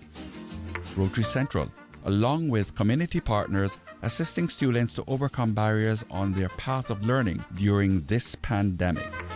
Thousands of dollars in laptops. Support for the annual Rotary Island-wide health check and diabetes training by Rotary. The National Blood Bank, supported by Rotary since 1999. Lives saved, lives restored. Just a little of what we've done and continue to do. Rotary opens opportunities. Does 2020 have you thinking about making some changes in your life? Maybe you're considering a new job or career, or going back to school, taking a short course, perhaps starting your own business. Skills for Life can help. Skills for Life is a government initiative that highlights various training and learning opportunities available for Caymanians to retool, upskill, advance, and access what you need to succeed in the workplace. Want more information? Visit our website, gov.ky/Skills for Life today. Now you can listen to Radio Cayman everywhere. Everywhere. Can you hear me now? Everywhere. Everywhere. Yes, right from your Android or iPhone. Download the Radio Cayman app now on your Android or iOS phone. The Radio Cayman app is where you can listen to Radio Cayman everywhere you go. Everywhere we go, we go. Everywhere we go, we go. Find it in the Google Store, the Apple Store, or use the link at www.radiocayman.gov.ky. Yes, now you can listen to Radio Cayman everywhere. Listen to the general public. Your thoughts are just a telephone call away. 1-800-534-8255. What the public is saying. Let your voice be heard. And now, Radio Cayman's Talk Today. And welcome back to Talk Today. I'm Raymond Singh, filling in for Mr. Sterling Dwayne Ebanks. And a reminder to all of our listeners, at 2 p.m. we'll be going live to the press conference in relation to the COVID-19 vaccine, which will be carried, again, live on Radio Cayman. Quick recap of our show thus far. We had the Agricultural Society in earlier. Unfortunate news coming from their organization that the 2021 agricultural show in Grand Cayman at the Stacey Waller Pavilion has been canceled. This due to the 500-person capacity on events and the risks posed to many of the farmers and the elderly who tend to frequent the event on Ash Wednesday. Potential for the show to resurface later in the year should the capacity increase. But as of right now, that is what we are facing for Grand Cayman. As far as the sister islands, tentatively, those shows will remain on, with more information forthcoming in the near future on the dates for those and any requirements and restrictions being applied to them. However, the Agricultural Society has in place put in several recurring events to take place over the course of the year, including their Kids Night Out at the Pavilion, as they're calling it, which is taking place on the last Friday of every month, with a capacity of 50 kids, including activities and movies, $15 entry, which includes refreshments for the kids. This is for ages 6 to 12. Excuse me. While parents are encouraged to stay or can stay, it's also an opportunity to drop off your kids and have a little adult time for yourself, and then pick them up later on in the evening. As well, the new inclusion of the market at the pavilion to coincide with the market at the cricket grounds or other markets that have started started popping up across the island. Now we're starting to see more of the farmer markets growing, and this first one will be taking place on the last Saturday of every month. The first one started being on January 30th from 8 a.m. to 2 p.m., including access to local produce and opportunities for anyone to actually open up their own vendor stand and sell. So if you're doing a clean out for 2021, or you're decluttering, or just have a collection of items that you want to raise a little money in, the Market at Pavilion is a route to go. And then they're also launching a seasonal fitness program to assist those with their New Year's resolutions of attaining any kind of weight loss goals. And find out any of the information related to these three activities. The number to call is 947-3796, or you can visit them on Facebook and Instagram. Again, just now we had in studio Mr. Ralph Lewis from the Cayman Times. We do appreciate the generosity of his time to come in and have a conversation about the state of local media, the state of the U.S. following yesterday's incident on Capitol Hill. We've had a series of callers today that have called in to voice their viewpoints, not necessarily for what happened, but some voicing their opinions that those have a right to actually be able to protest in their manner. And then the question of how politics and media tend to spiral out of control. And now that we're looking at our own election season coming up here in the next few months, we'll start to see more noise come out of the media houses, more social media really taking the stage this year. And I think from my perspective, just inside the media bubble, I think one of the concerns I would have for listeners and for voters in Cayman as we come to our own election season is the risk of influence from social media as well. We tend to be influenced much by the media and how emotionally driven the media tends to be, whether it's in swaying our viewpoints a certain way by pushing us against another force.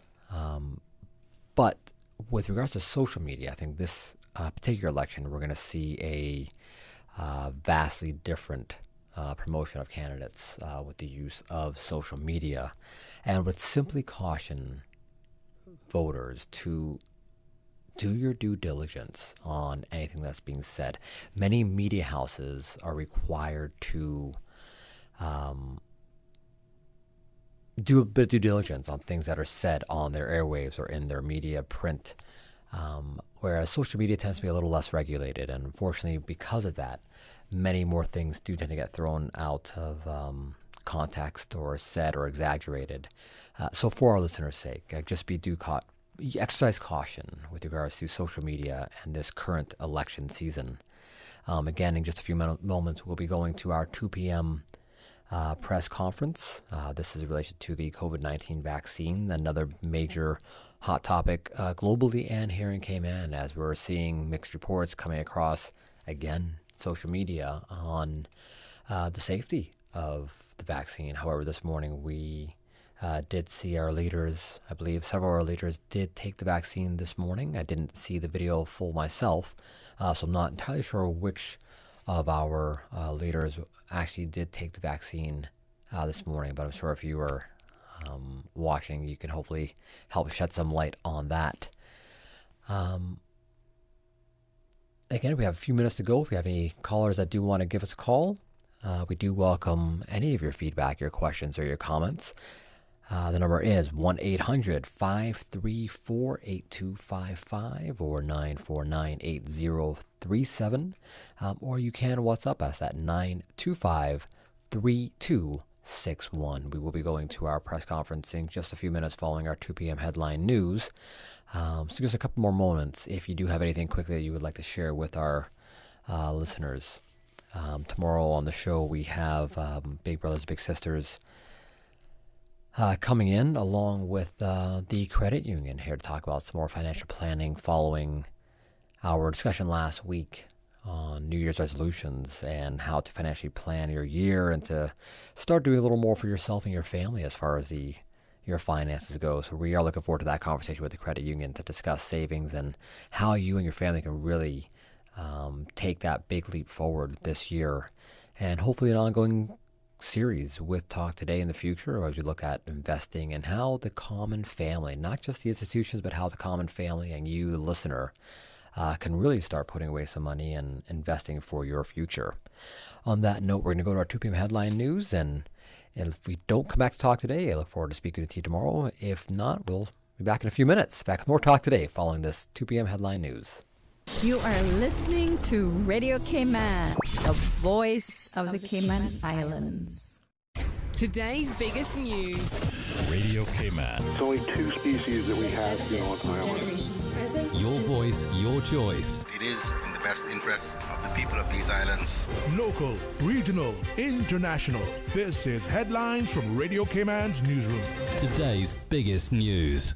Cayman International School opened the doors of its new high school building this week, welcoming 160 returning high school students in grades 9 through 12, its highest enrollment in the division to date.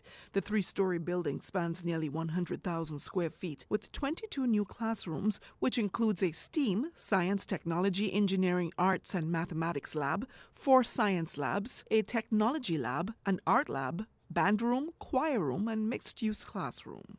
Good afternoon, I'm Dion Anglin with your headlines in news elsewhere. Boris Johnson has said Donald Trump was completely wrong to cast doubt on the U.S. election and encourage supporters to storm the Capitol. The UK Prime Minister said he unreservedly condemns the U.S. president's actions. 4 people died after a pro-Trump mob stormed the building in a bid to overturn the election result. And Elon Musk has become the world's richest person as his net worth crossed $185 billion. The Tesla and SpaceX entrepreneur was pushed into the top slot after Tesla's share price increased today. He takes the top spot from Amazon founder Jeff Bezos, who had held it since 2017. That's a wrap of your headlines. I'm Dion Anglin.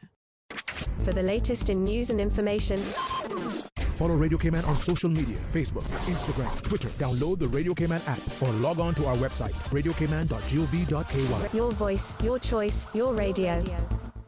Attention, Caymanians! The registration deadline for the 2021 elections has been extended until 20 January 2021. Caymanians turning 18 on or before the May 26 elections may register now. In order to vote in the 2021 elections, you must register by the 20th of January. For more information, visit elections.ky or the elections office at Baytown Office Suites opposite the Wharf Restaurant. Maintaining a strong mind and body through sports and general healthy living is a good course of action. But what about your spiritual man, your inner man? He has to be awakened, fed, exercised, strengthened, and led according to the will of God. So, have you heard the call? I'm evangelist Brother Joseph Joey Ebanks, and I'm inviting you to worship Wednesday and Thursday nights at 7:30. We are bringing the Word of God to our communities as Jesus commanded. Faith comes by hearing. So come and hear. Bring your own chair or simply park and listen to the Word of God from your vehicle, covering the Cayman Islands with the Word of God, one community at a time. Have You Heard the Call will be at 135 School Road next to Rehoboth Church of Pastor McField, January 13th and 14th, 7:30 p.m. Listen to the general public. Your thoughts are just a telephone call away. 1-800-534-8255. What the public is saying. Let your voice be heard. And now, Radio Cayman's Talk Today.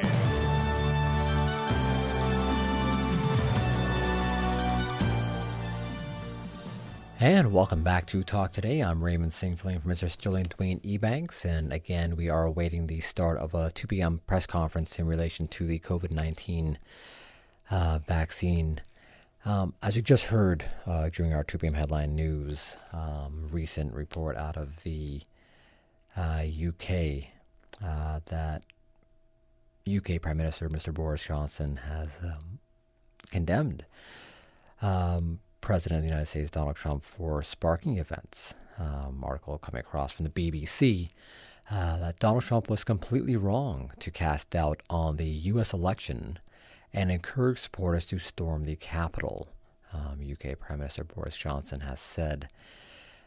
He said he unreservedly condemns the U.S. president's actions after 4 people died after a pro-Trump mob stormed the building in a bid to overturn the election result. Claiming that Mr. Trump had urged protesters to march on the Capitol after making false electoral fraud claims. He later called on his supporters to, quote-unquote, go home while continuing to make false claims, and Twitter and Facebook later froze his accounts. Big step happening there when you see two leading social media firms freeze the account of a sitting U.S. president. But definitely a moment that's going to resonate for many generations to come is, one, the question of electoral fraud revolving around the recent election, and one, seeing President-elect Joe Biden soon to be inaugurated in a few weeks. But now the march, which has taken place, and many opinions, and everyone fully well entitled to their opinions, whether they believe they are race motivated or whether they believe it was politically motivated. But we are seeing, whether we like what we're seeing or we don't like what we're seeing, it is history in motion right now. And for many generations to come, this election is going to stand out across the generations and will mark the start of what we can very well call the next phase of the U.S. Nation. So definitely a trying time. Again, until we go to our 2 p.m. press conference, we will have open lines. So we do encourage any of our callers, if you have any comments on what happened yesterday or comments on the situation here in Cayman with regards to the announcement of the COVID-19 vaccine arriving to our shores, please do give us a call, 1-800-534-8255 or 949-8037, or you can WhatsApp us at 925-3261. So again, the U.S. seeing its own trials and tribulations. Well, they've seen trials and tribulations quite a bit over the past several years, and COVID has not been kind to them. But worldwide, again, we heard early in the show the New Year's resolution from the president of the Agricultural Society in regards to gratitude and how we should be more grateful here in Cayman for how blessed we are right now. And true story, just the other day I was speaking to a young former student player of mine, and who has come back to Cayman, and he's come back from school because where he's at, they are in virtual complete lockdown at the moment. And he described coming back to Cayman as surreal. Not surreal being in an area where he's required to wear a mask virtually 24/7. He has to wear gloves whenever he leaves his house. He's not permitted to go anywhere. He has to live within a very tight restrictions.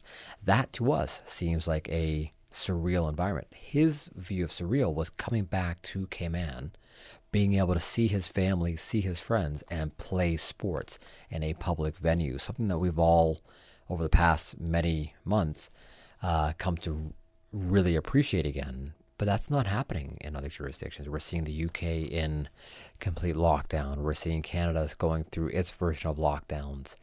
And they're not the only ones. We're seeing, as President George mentioned earlier, the second waves kind of running its course across the world. And thankfully here in Cayman, we have not seen that. And we hope not to see that. Quick note, I've just gotten an update that we have 2 minutes until the press conference goes live. So again, that standpoint of being grateful is such an important one as we keep going through 2021. I know it's very easy to look at everything going on and find the bad in it. But the universe kind of puts things to where our attention goes. So if we want to focus on the bad, we're going to constantly see that bad. But if we want to focus on the things that we're grateful for, and one of the most important things right now is the fact that we have virtual complete freedom. Maybe not to travel unrestricted wise, but we have freedom to move about here in Cayman. That freedom of movement is something that many around the world do not have. They're in states of lockdown. And so again, very grateful for the opportunity and the work that has been put into the entire community, from the government to the common individual who respected our lockdown procedures and our quarantine procedures, and have made it so that we can actually enjoy the freedoms that we have right now here in Cayman. And we hope that that continues throughout the future. So that we don't run the risk of a second wave. And we hope that the reopening of our borders in March, if that is still to be the same, that it happens in a seamless manner and in a manner that is respected and treated with the delicacy that it needs to be, because this is a serious matter. Again, so the press conference will be starting in just a moment. First press briefing of 2021. I'm Donna Bush. I'm so glad that you could join us today on our various channels as well as live on Radio Cayman. We welcome our panelists, starting with His Excellency the Governor, the Honorable Premier, as well as the Minister for Health, the Honorable Dwayne Seymour. With us in studio are the Chief Medical Officer, the Medical Officer of Health, the Director of HMCI, the Sign Language Interpreter, and members of the media. We begin with a prayer from Mr. Noel Wallace.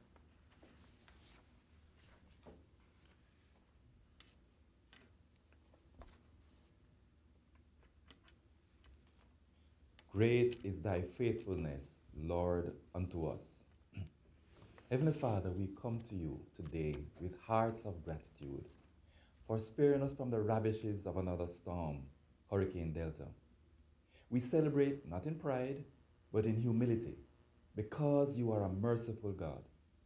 We pray protection and safety of those in its path. Once again, Lord, our leaders meet to inform us and offer course of action to keep us all safe from this pandemic. Lord, give our leaders wisdom in their decision and courage in their duty. May we as citizens be disciplined and responsible in playing our part in practicing all COVID protocols as set out for us. We pray especially for those in quarantine to exercise complete discipline, to wait out the full period of quarantine before any social contacts, for the health of all our people and the good of these islands. Lord, we pray for all those who are discouraged and fearful at this time, for those in need of daily sustenance. God, you are Jehovah Jireh, the Lord our provider. You are Jehovah Rohi, the Lord our shepherd. You are Jehovah Nissi, the Lord our banner. You are Jehovah Shalom, the Lord our peace. God, we call on you in these tough times, for you are the waymaker, problem solver, lifter of burdens, and healer of diseases. Hear our prayer, dear God. Let our cries come unto you. For we pray this in the mighty name of Jesus, our Lord and our Savior. Amen. And thank you, Mr. Wallace. As we go to our panelists, we'll begin today's briefing with the Honorable Premier, followed by His Excellency, the Minister of Health, and then finally Dr. Lee and Dr. Williams Rodriguez. Premier McLaughlin. Thank you, Donna. Happy New Year, everyone. Good afternoon, and thank you for joining us on this momentous occasion. As you can see, I and the rest of the panel are doing quite well, having received our COVID jabs at the HSA this morning. I have to say, the sight around my vaccination is a bit sore, but that is the case in 80% of instances. Once again, I assure the public that the vaccine is safe. We did this because it is our duty to do so. We're also leading from the front to encourage everyone living here to take the vaccine. It is my firm belief that the vaccine is the only way out of this pandemic, not just for Cayman, but for the world. If we all do our duty and play our part by being vaccinated, we should be in a position by the end of March to have immunized enough of our residents for Cayman to resume an even greater sense of normalcy, to be able to travel much more freely, and to allow people into our country without too much trepidation. The vaccine has been a long time coming. Well, I suppose not so in the context of other vaccines, but the year or so that it's taken to develop it has seemed like 10. I am grateful to the Governor and his staff, as well as the United Kingdom government, for working with our government to arrange for the free doses of the vaccine. The relationship which we have with the United Kingdom government is paying massive dividends. I will leave the specifics of how the vaccination program will be given out to the Chief Medical Officer, but I will tell you that the order in which the vaccines will be delivered will help to ensure that Grand Cayman, Cayman Brac, and Little Cayman are safer. There is a nurse from Public Health from Cayman Brac here this week learning about the vaccine, and she will return to the Brac with the jabs on Saturday. We became concerned about the COVID-19 virus in January, and my government, together with the Public Health and the Health Services Authority, began meeting and setting out a plan that would keep us safe. Indeed, we have always said that our primary objective would be to save the health and lives of our people and residents. We did this by first starving the virus of new hosts, slowing transmission, and eventually stopping transmission altogether. We always knew that the stage we are at now is essentially a holding pattern while we waited for the vaccine. The vaccine is here now, and we have to collectively once again come together to do the right thing and get vaccinated and protected against the virus. Every time someone thanks me for the leadership that we provided over the last year as we took the hard decisions and fought off COVID, I remind them that the success was due to all of you who did your duty, made sacrifices, and followed the guidelines that government laid out. It was the collective act of everyone who lives here and who fought to save the health and lives of our families, friends, and communities. I remember the doubters saying publicly that I and the government were deranged because we would never be able to eradicate the virus in the community. They doubted the fighting spirit and the good sense of the Caymanian people to overcome the virus. I never doubted that the people who live here and who truly love this place would stick together and win. Today and going forward, we have this opportunity again with this vaccine. But I'm afraid that the doubters are again raising their heads and creating unnecessary fear and concern around the safety of the vaccines. My people, we did not let the doubters win last time, and I implore you to not let them win this time. I, the governor, the minister, and other elected members, as well as senior doctors, took the vaccine this morning because we know it is safe and we know it is the right thing to do. We know the hardships we have faced because our borders have, for the most part, been closed for the past 9 months. Today, everyone coming here must be quarantined at not insignificant cost for 2 weeks, not to mention the inconvenience and the challenge of being confined for that length of time. They must be tested on arrival and again before they can leave quarantine. This is not a process that we can keep up indefinitely. Our borders cannot remain closed forever, and we will not be able to maintain the bubble that we have created indefinitely. This vaccine is our best hope in the long term to continue protecting health and life for Cayman and the world. Those of us who can should take the vaccine. Last year was a tougher time than any of us can remember, and we are not out of the woods yet. A new strain of the virus, actually 2 new strains of the virus, that are much more infectious is an additional challenge. As a country, we have come through the worst of this crisis, but we now need to provide everyone the best chance possible to maintain the gains that we have made. To do so requires us to take the vaccine and protect ourselves, protect our families, and protect our community. And in doing so, we will also protect our way of life and help get back even more of the life we once knew. As we face 2021, let us do so with a proud self-confidence that we can come back stronger. But to do so will require all of us to take the vaccine. It was our collective action and our sense of duty and responsibility that brought us to the position we are in today. And it will take a similar resolve and unity of purpose in taking the vaccine to deliver us the rest of the way. Thank you, Premier McLaughlin. Your Excellency. Thank you very much, and good afternoon, everyone. It's a pleasure to be back with you again.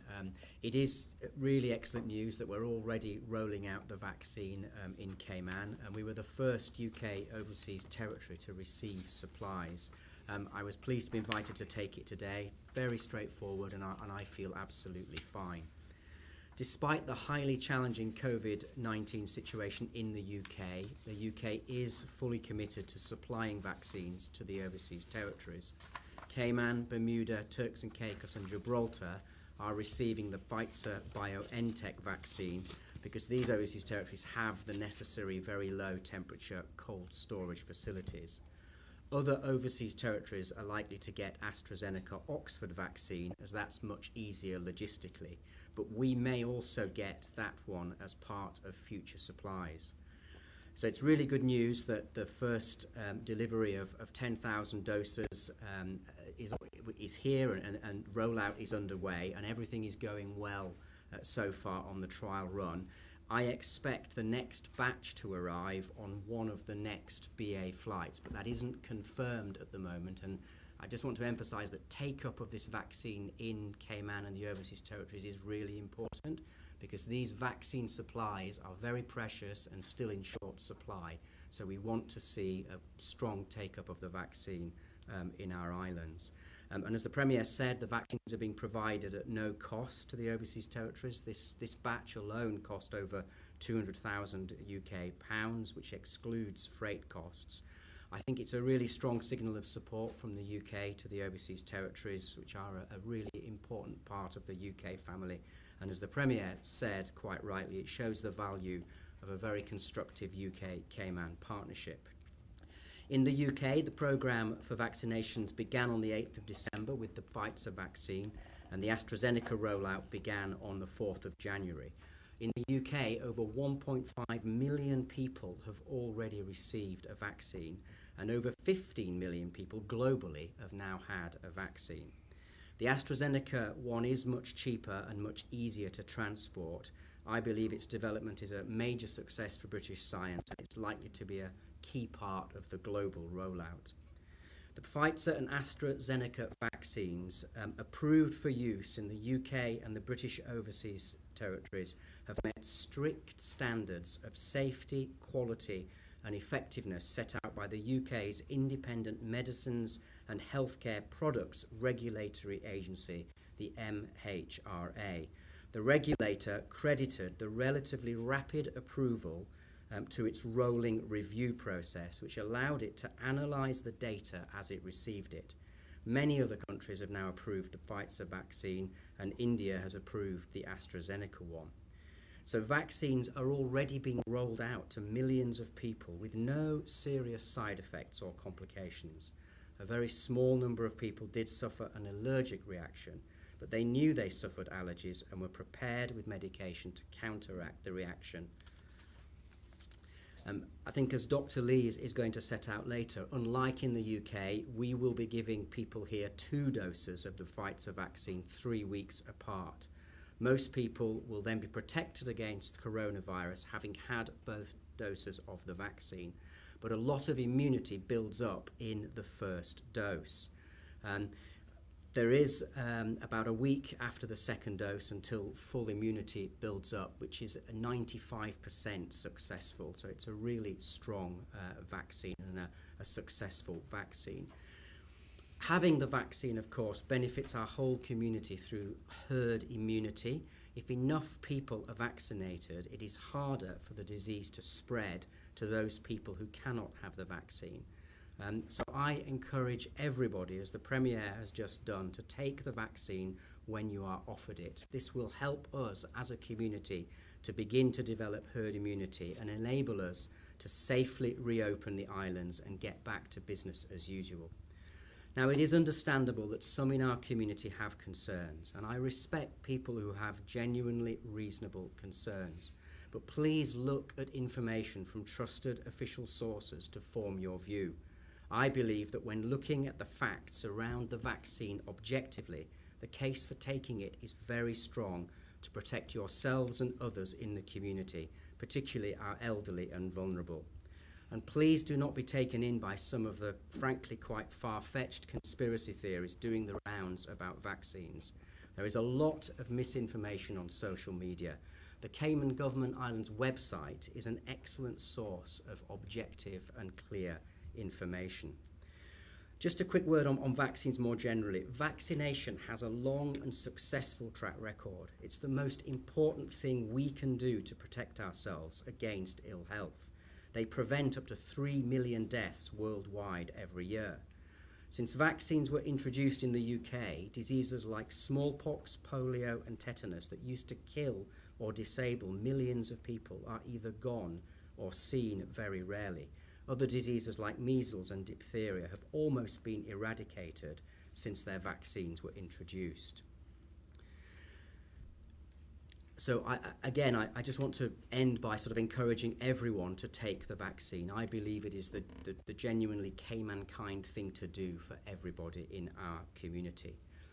2 other brief points before I conclude. One, just to say that returning travellers remain our greatest risk, and I encourage all returning travellers to follow closely all the guidelines around self-isolation and quarantine, because it is so important for the health of everyone on these islands. So far, we are managing this extremely well, and I want to thank the Deputy Governor, Dr. Tasha Ebanks, and Travel Cayman, who are doing an outstanding job around the clock to keep us all safe. And as I said, that system we have is working, and we should be proud of where we are as a country in dealing with COVID. And then finally, I just want to congratulate Ms. Carolyn Powell, our sign language interpreter, who received very recently a very well-deserved certificate and badge of honour. And she's now blushing, but thank you very much, Carolyn. Congrats, Ms. Carolyn. Thank you, Your Excellency, Minister of Health. Thank you, Donna. Good afternoon, Caymanians, residents alike, and all viewing overseas. Happy New Year to you all. As you're aware this morning, along with the Premier, Governor, the Chief Medical Officer, and others, took the COVID vaccine. I look forward to the full rollout of our national vaccination program to the communities across all 3 islands. I feel blessed to begin 2021 with such good news for all the people in our islands. I want to thank God for allowing us to get through the height of this pandemic and saw us to this point where we could receive vaccines. And as said in the 3 John 1:2, their friend or beloved, I pray that you may enjoy good health and that all may go well with you, even as your soul is getting along well or prospers. And I know some are having anxiety out there and feeling uneasy about the vaccine, but Isaiah 41:10 says, fear not, for I am with you. Be not dismayed, for I am God. I will strengthen you. I will help you. I will uphold you with my righteous right hand. I want to thank BA, British Airways, and the governor and his staff for continuing the air bridge that was able to bring the vaccines in such a delicate manner. These vaccines are not easy to ship, the Pfizer vaccines.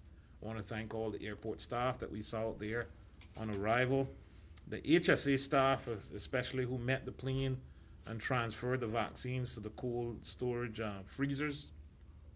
All persons who work hard to make this day possible.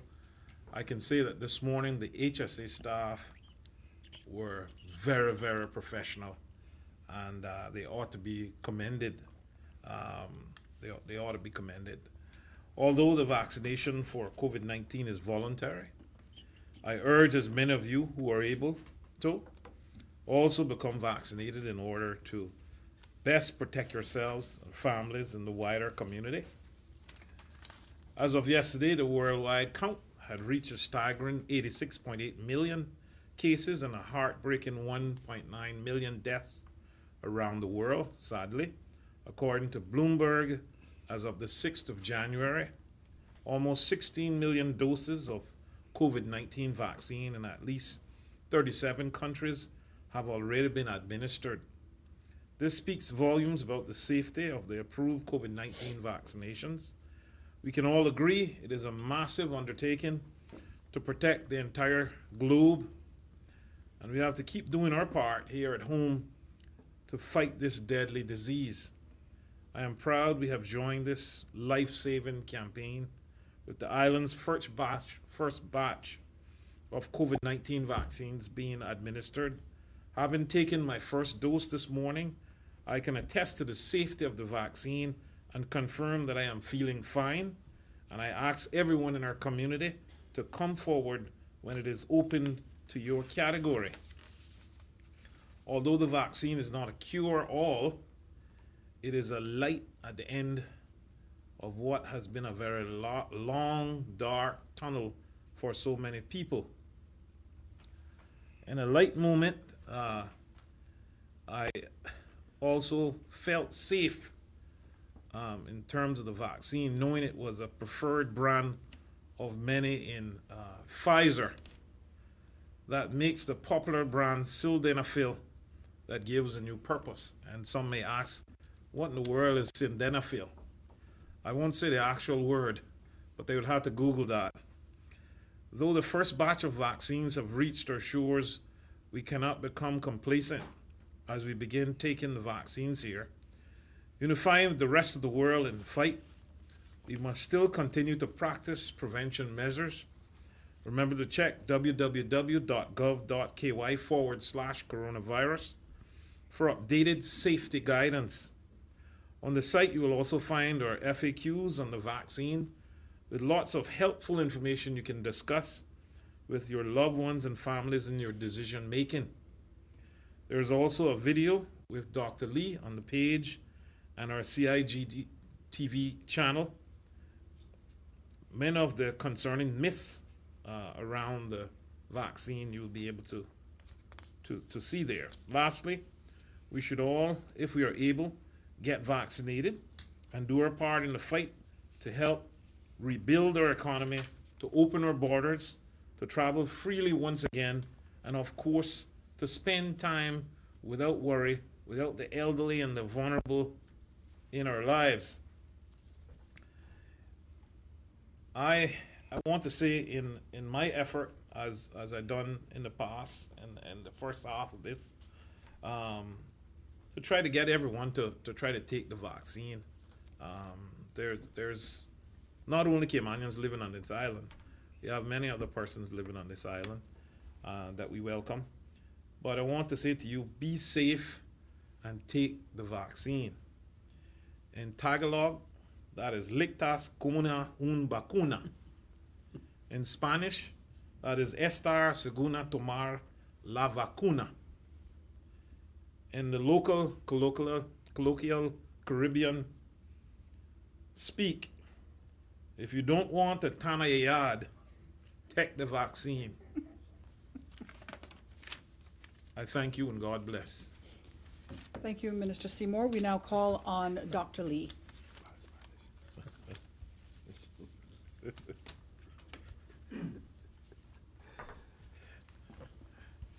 Good afternoon, everybody. I expect you're waiting for some results, so I will give them as per usual. There are 199 COVID-19 tests to report today, of which 3 are positive in travellers and they are asymptomatic. That brings the total positive in the Cayman Islands to 357. Of those, 310 have recovered. There are 11 people that remain asymptomatic and 34 symptomatic. Currently, there are 167 people in government facilities and 934 under the home quarantine program. I thought it would be helpful just to start by advising of the National Vaccination Plan. I understand that many people are wondering what this is. It has been shared and it is available on the www.gov.ky/coronavirus website. Nevertheless, it's good to share it here with you now.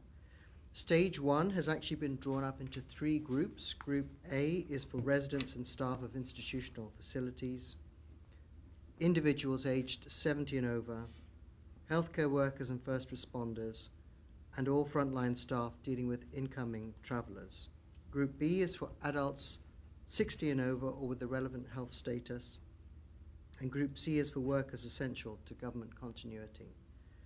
Some people may be wondering why we have the subgrouping, and it's essentially because when our first tranche of vaccines arrived, that is not enough to address all of stage 1, which is why we prioritize people over 70 in the first grouping, because we know that age is a very strong predictor of poor outcome from COVID, which is why that recommendation for age priority has been given around the world. In stage 2, anyone aged 16 to 60 with relevant medical status, those living at home with persons from stage 1 of the program, and essential workers, teachers and school staff. In stage 3, we then move to opening it up to anybody who is eligible. That's for the Pfizer vaccine would be people aged 16 and above who have not already received the vaccine. And it would begin with people aged 50 and above because of that age priority. You'll have heard already today that I had the vaccine along with other people in this room, and I'm delighted to be standing here feeling no ill effects whatsoever.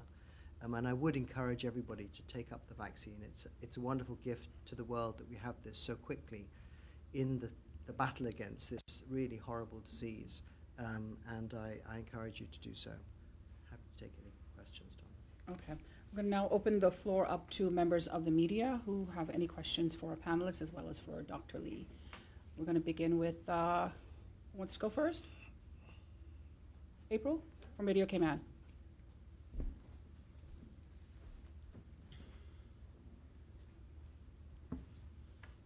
Thank you, everyone. I think this might be a Dr. Lee question or Dr. Rodriguez, so I'll ask first and then we can figure out where we need to go.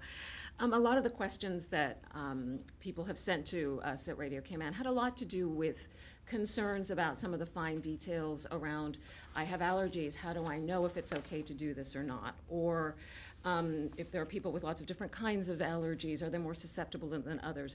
A lot of these questions are very specific, but they're looking for reassurance and information. Dr. Lee, what would you advise folks to do? I think the most important take-home in this particular discussion is the fact that nearly, as Minister said, nearly 16 million people have had the vaccination. And so even in the very short time that the vaccination has been available to have, we've already got a tremendous amount of experience, because allergic reactions are very likely to happen at the time or very soon after the exposure to an allergen. So in fact, since the very early adverse reactions in 2 people, the guidance has changed from the MHRA in the United Kingdom. And I'm going to read it now because it's good to get it exactly correct. The MHRA now advises that people with a history of anaphylaxis to food, an identified drug or vaccine, or an insect sting can receive the COVID-19 vaccine, as long as they are not known to be allergic to a component of the vaccine. The components for the Pfizer vaccine are available on the website. They're largely chemical-based. It's not something, they don't have egg, for example, in them. So those can be seen in red. For any individual, it's really important that you would speak to your own healthcare practitioner before you go forward if you have any queries, and then again with the relevant healthcare professional who'll be providing your vaccine at the time, who will all know the information that I'm presenting to you now, because that's part of their training in order to give out the vaccines. I would just clarify a little bit, because the British Society for Allergy and Clinical Immunology, respected organisation, have advised that individuals with a history of immediate onset anaphylaxis to multiple classes of drugs or an unexplained anaphylaxis should not be vaccinated with the Pfizer-BioNTech vaccine, and the AstraZeneca vaccine can be used as an alternative, if not otherwise contraindicated. Sorry for the lengthy answer, but I appreciate that this is a question a lot of people are asking. So if I can summarize, and please correct me if I've done this incorrectly, you should be talking to your doctor before you take the vaccine. If you have any questions that you feel need addressing, for example, you have a lot of different allergies and you're not sure yourself, then yes, get clarification from your healthcare provider. And one other question, not quite related, but somewhat. If someone has had COVID-19 and recovered, do they still need to get vaccinated if it's offered to them or available? The answer is yes. Some international public health bodies are saying to wait for 6 months because it's likely you're going to have your own immunity. Others are saying just go ahead and have the vaccination. So there's no harm in you taking the vaccination. And we never know. It's a much more defined thing when you have a vaccination as to what your response will be, as it's been measured and quantified. When you have an infection yourself, we're less able to know, so the vaccination is more likely to give you a stronger and longer immune response. And does a vaccinated person present a risk if they come home to an unvaccinated family? There's been some discussion about whether I could still carry it. I assume I could carry it on my hands, but they meant through their systems. I don't quite follow your question, so I'm going to help a little bit perhaps and say that if you've had the vaccination itself will not cause you to have COVID and not cause you to be infectious whatsoever. However, there remains this question about whether, if you've been vaccinated, can you still carry the infection if you've met somebody who has the infection? And that answer is not entirely clear. It is very likely that you might be able to, which is why many countries will continue to have the requirement for masks and distancing until we know more about that. The answer to that question will only come with a few months and lots of scientific study. You're likely to have a degree of protection, but the amount of protection is not 100% known as to whether you'll be able to transmit an infection, even though you yourself would not get sick or would not show any signs of being sick. So some of it is still a bit of wait and see. Yes, it's still not known, yeah. Thank you very much. I have others, but I'll let some folks come.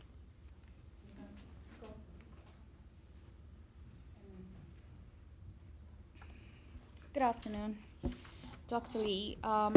First of all, in terms of the rollout, those who will be vaccinated, I know you 4 have been vaccinated. Are there any special changes that they may need to make for their own personal interactions, or people who they interact with? For example, should they wear masks? Should they social distance? Are there any... For the people that have received the vaccination? Yes. Yeah, no, not at all. The Pfizer vaccine has no live component to it, so you're not going to become infectious in any way. Okay. Are you able to say how many people were vaccinated today? I know we did 8 this morning, but there were others. Yeah, in fact, the vaccination program is running right now. So healthcare providers and some patients are currently being vaccinated at the Health Services Authority. And because we just need to start and get on with the process. So they began the process vaccinating their own staff today, and some actually were vaccinated yesterday as well as part of their acclimatization to the use of the vaccine. I don't know the exact number. What we're intending to do, I hope daily, perhaps only weekly, is to give you a count. So on the daily figures that we send out from GIS, because I know I like everybody else, wants to know how many people have been vaccinated. We hope to provide that count to you at a regular basis, and that should be fairly straightforward to do. Okay, now we got a comment or a couple of comments asking why the politicians are getting the first bit, jumping the line in some cases, because there were a couple of other political figures that got the vaccination today as well. I think it's incredibly important to demonstrate to the public the confidence that we have in this vaccine. That's why I was there, that's why my fellow senior doctors were there, and that is why members of senior political figures in the country were there in order to demonstrate our confidence in the vaccine, such as the importance of us taking this vaccine. So I don't feel it was a question of priority, it was a question of trying to give people the confidence to say, we're all standing together because we believe this is the right thing for Caymanians to do and for all of the residents to do, and to encourage people to take the vaccine. Okay, thank you for that. Now,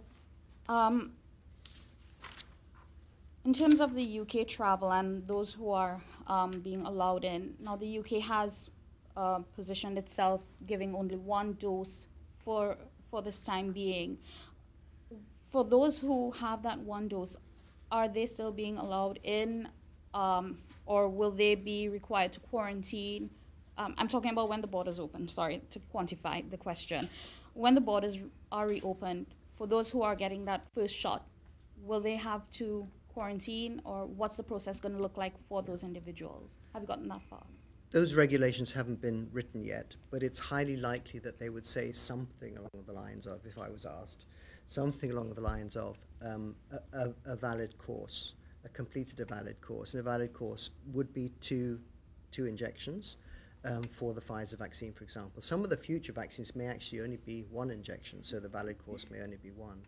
But we haven't quite got there, and there will be discussion before the Cabinet considers any advice that it's provided, and then sets out the regulations accordingly. Now, naturally, people are very excited to be able to, plan ahead to come to the Cayman Islands. A lot of the questions we've gotten were from people who have children as well, 16, people who have allergies. What's the guidance going to be for them, or people who can't take the vaccine but want to come to Cayman? That again is going to be an exceedingly fluid situation. We have a lot of fairly solid thinking behind it. I think I'd prefer not to share it until such time as we have drawn up the plans completely. As we move through this year, we are going to find, I say with great deal of hope, that the numbers of people suffering with COVID around the world begin to drop quite dramatically. And when that begins to fall, that will be a combination probably of us moving out of the winter season for the Northern Hemisphere, and also people having vaccinations. As that falls and the prevalence rate of COVID around the world falls, it's very likely we will revisit all sorts of things, such as the period of time that we have for quarantine for those that might not be eligible to have the vaccine. And Premier has previously said that people who've had the vaccine, a valid vaccine, will be exempted from quarantine. So we will also be able to consider shortening the quarantine period. So all of these things will ease travel and ease traveling with children and so on a great deal. Certainly I recognize that for the tourism industry, people travel as family groups very often. And in that particular instance, again, we'll have to think clearly about different approaches to that group, but we may want to consider, for example, and these are all hypothetical, that we have different requirements for people who we know are just visiting and unlikely to do much mixing, and then other families who we know the children are going to return to school. Okay. Now, in terms of the vaccines themselves, we do have more than one vaccine that is available. Is there any preference for which vaccine would be travelers or even us can take, or is it across the board, whatever vaccine you take, of course, the approved vaccines? I think it is going to be the case that the 3 vaccines that we currently have, and well, actually it's more than that, but because there are vaccines from other countries as well, from China, for example, that a lot of these vaccines will eventually get approved by the World Health Organization, and at that point it'll be all of the vaccines that are approved by the World Health Organization that we would be accepting and encouraging people to use as part of their protection against COVID-19. Okay, thank you. And earlier today, there was a yellow card that you received and the Premier and Governor received. That's the certification or the checkbox. Yes, that's just actually the standard World Health Organization, WHO, little vaccination booklet. Mm-hmm. Some of you will already have mine. Actually, my original one was sitting at home in my drawer because I forgot to bring it today, so I had to get a new one. But many of you will have had that since you were children, and that it's just one of those where we're keeping the record. But if you didn't have that, if we run out, because we don't have a limitless supply of those, we do also have a card similar to the cards you've seen, for example, in the US or other places, where we will record the vaccine and give people a written record of their vaccination. So that would be a separate certificate certifying you have taken the COVID-19 vaccine, or is it just a regular immunization? It's the regular. It's a pretty standard. You could actually put any vaccination on it on the little yellow books. It's not particular. It's not specific for COVID. Yeah. Okay. I'm going to give someone else a chance, but I still have more questions, especially for the panel. Thank you.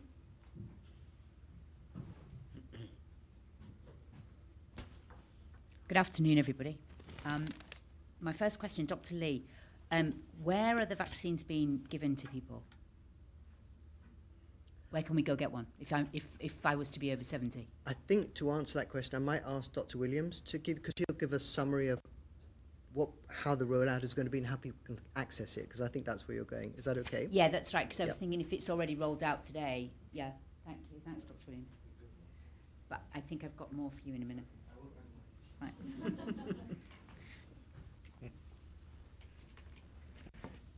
Yes, good afternoon. So your question, Wendy, was... where people can now start getting the vaccine if they're in the right groups. Okay, yes. So the vaccine that Dr. Lee has mentioned, we start already giving the vaccine to some groups, mainly healthcare providers from the HSA, but normally from tomorrow morning, we'll start giving the vaccine to those priority groups.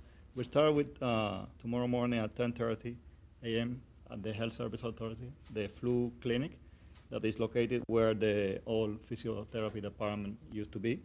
And that's gonna be for individuals over 70 years old and healthcare providers from both the private sector and the public sector. From next week, we will start from Monday to Friday in each of the district health center. We're also gonna be offering the vaccine at the district health center. We'll continue to offer it at the flu clinic at Georgetown Hospital. This will include all the individuals that Dr. Lee has mentioned that are on the first phase, which includes 70 and over, the healthcare provider, and also the frontline staff at the port of entries. For Cayman Brac, the Premier has mentioned earlier, there's a public health nurse from Cayman Brac that is currently here in Grand Cayman. She's getting herself familiarized with the service and with the vaccine. She will be traveling to Cayman Brac, back to the Brac on Saturday, and the same Saturday she will start giving vaccine to the public in the Cayman Brac, and on Wednesday it will be given to Little Cayman. We also have organized visits to residential homes and to other institutions on island, and they have been already contacted. Our schedule has been sent to them. Public health nurses from the hospital will visit as well Health City Cayman Island and Doctor Hospital to vaccinate their staff and also any client that they will have there that qualify for the vaccine. Also some private healthcare location facilities, larger healthcare facilities, we will organize a trip to them also to give them the vaccine. But they are welcome to come to the HSA every day from Monday to Friday, from 10:30 in the morning to 3 p.m. We are asking for tomorrow for the public because I know initially we may get, we don't want to get overcrowded, for individuals from the letters A to D to go from 10:30 to 11:30, E to G from 11:30 to 12:30, H to M from 1:30 to 2:30, and N to Z from 2:30 to 4. Well, do you have any questions? The next question would be, will the HSA will say, okay, we're now ready for this group on a certain date, or do you already know that? Do you already know when you're going to start with Group B, then Group C, and then T, and then Stage 2? It will depend on the uptake for the vaccine. As you will know, we have a limited amount at present. So you're going to put out a note, you will But we put will out a public definitely announcement? constantly put policy announcement with which group can attend. And I understand it's all walk-in, yeah? It's all walk-in, yes, correct. Walk-in, okay, thank you. I think that's it on that one. I think I'm back to Dr. Lee, just to get some clarification on a question that April asked earlier about the situation with regards to understanding whether we can or cannot transfer the virus once we've been injected, but vaccinated, whether we can transfer it or not. Obviously, that information is starting to come from the science community. So can you reassure the public that that will be something that will be taken into consideration about the knowledge regarding the scientific knowledge at that point before we open the borders? What we are intending to do with the vaccination program is what everybody is intending to do around the world, and that is to provide protection for our most vulnerable. I've described it similarly elsewhere, but we have put up a shield of protection around the island up till now, which includes the quarantine up to now. We now wish to afford this protection to the vulnerable of the community. Once those vulnerable in the community have been afforded that protection, that's the time at which Cabinet will consider whether they should ease the travel restrictions that are currently present.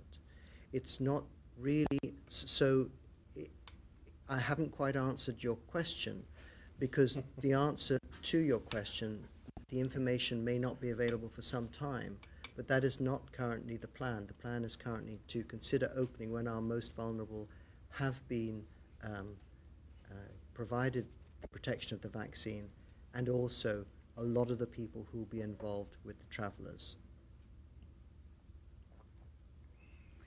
Okay. Another question, which is probably for the Health Minister, is will there be any circumstances under which bosses, either in the private sector or in government, will be able to force staff to have the injection? So, for example, a private hospital, will they be able to insist that their staff get the vaccine, otherwise they'll get fired? I mean, is there anything under the labour law that can protect staff? Or It's a good question. I would hope it doesn't happen. Right now, it's not mandatory, and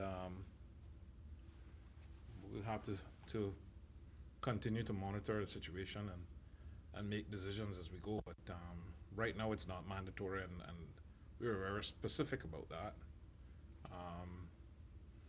But it's a very good question, and I'm sure it's going to come up. I'm sure some employees are going to be put in this position, and I hope that the bosses handled it as professional as possible. I would hope that no one is forced to do anything. Thank you. As it's still under your remit, I'm going to stick with you, Minister. The situation with the health insurance, we understand that nobody has had their health insurance covered since back in the summer.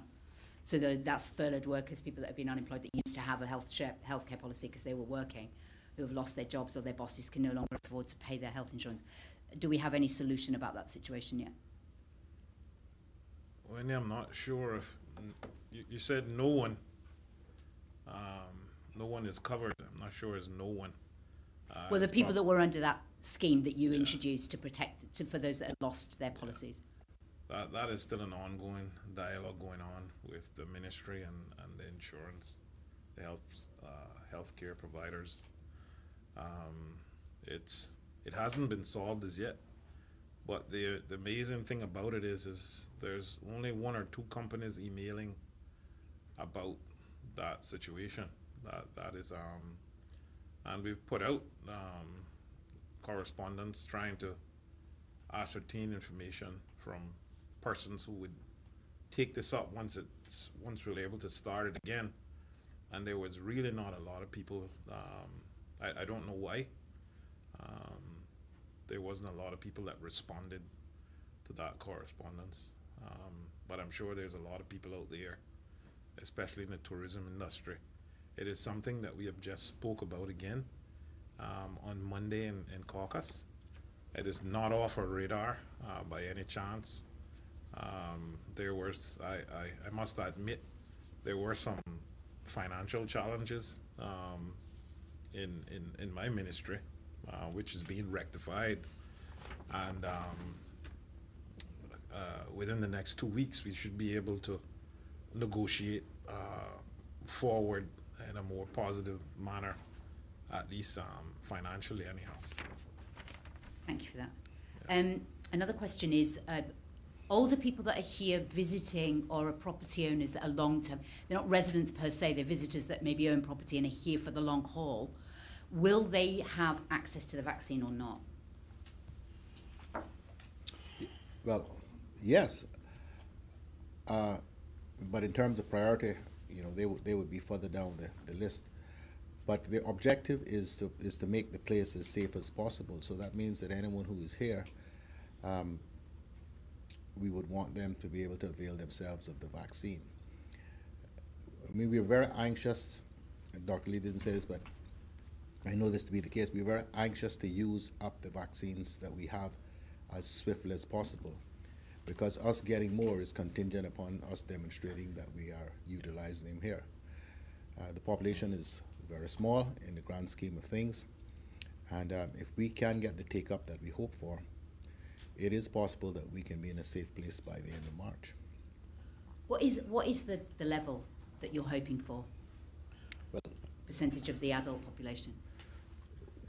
In my mind, somewhere around 70%. Yeah, that's about 42,000, 43,000 people. Dr. Lee, are there any issues about the storage? Are we good for storing because I know it has to be like 3 billion minus degrees.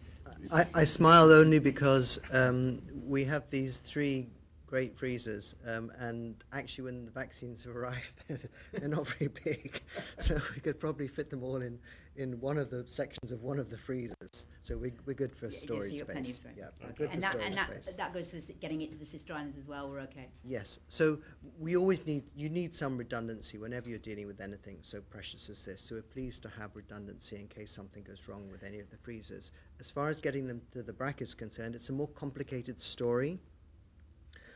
Pfizer, the manufacturer, have stipulated that for the stability of this vaccine, it must only make 4 journeys in an iced state before it's put in a proper freezer. And the 4th journey was to get to our freezer. So it cannot make any more journeys in a frozen state to somewhere else. It can, however, be stored at fridge temperature, which is between 2. It's the same as your fridge and my fridge, for 5 days, and is absolutely fine. So we send it in an ice box to the sister islands on a Monday morning, or as it's going on a Saturday, and it'll be good for 5 days. Once it's actually been taken out of the fridge and diluted for use, it can stay up to 25 degrees, so relatively warm for 6 hours. So it's not that unstable, but we just have to. We can't, for example, at the moment, put a freezer in Cayman Brac and send it there, because that would be another journey. We will have access to more vaccines as time goes on, from either from the United Kingdom, perhaps direct from the manufacturer, which will give us more flexibility, or from our application through the COVAX facility, and then we will have more flexibility in how we deploy these. Okay, so you're going to have to ship it to places like the District Health Centre at East End or Northside in the amount that you think they're going to need over the next 5 days? Approximately, yes. Right, okay, I get that. Right, the only questions I have left are literally relating to the outstanding cases. I'm not sure anybody's here that can help us. There's still, our readers are asking a lot of questions about the outstanding cases of people breaching quarantine that have not been dealt with. Obviously, Skylar and VJ took up all the headlines, but there's 4 other cases that we're aware of that we've heard nothing about, and I don't know, is anybody there able to help us? I think just to repeat what's already been said, that they remain under investigation, and if they get to the stage where they go to prosecution, then that will happen, but they still remain under investigation. I think the last press release noted that some of these cases were quite complex and difficult, and it isn't straightforward just to move forward quickly. So there's nothing really further to say on that today. My final question is probably for the Premier, which is when you're thinking about reopening the borders for tourism in March, April, that time, what are your thoughts at the moment about cruise? Is that still an absolute? Cruise is not on the radar at all at this stage. I think we would have to be satisfied that the world was a very different place in terms of safety relating to coronavirus before we would even consider having the cruise ships come here, because as they've demonstrated, they are really crucibles for the virus because of the way people have to live in such confined spaces and in such close contact with each other. So honestly, I don't see cruise tourism resuming with any on any sort of significant level before next year. For next, in 2022? I'm making the statement generally, not just in relation to Cayman. Do you know, because I think what had happened was that there was an official closure of the port, as it were, that ended on the 31st of December, and I'm not sure that there's been any official explanation as to what the actual status now of our cruise and cargo port is. Well, especially not so much cargo, because obviously cargo's open, but the cruise port, there was that you had like the official sort of reopening of the airport in a staged way. I don't think we've had that for the cruise port, so I think people were wondering what the official status of it was. I'm struggling to try to remember where we are with that, but I'll check. I can't answer the question because. But you can say categorically that there's no consideration. Yeah,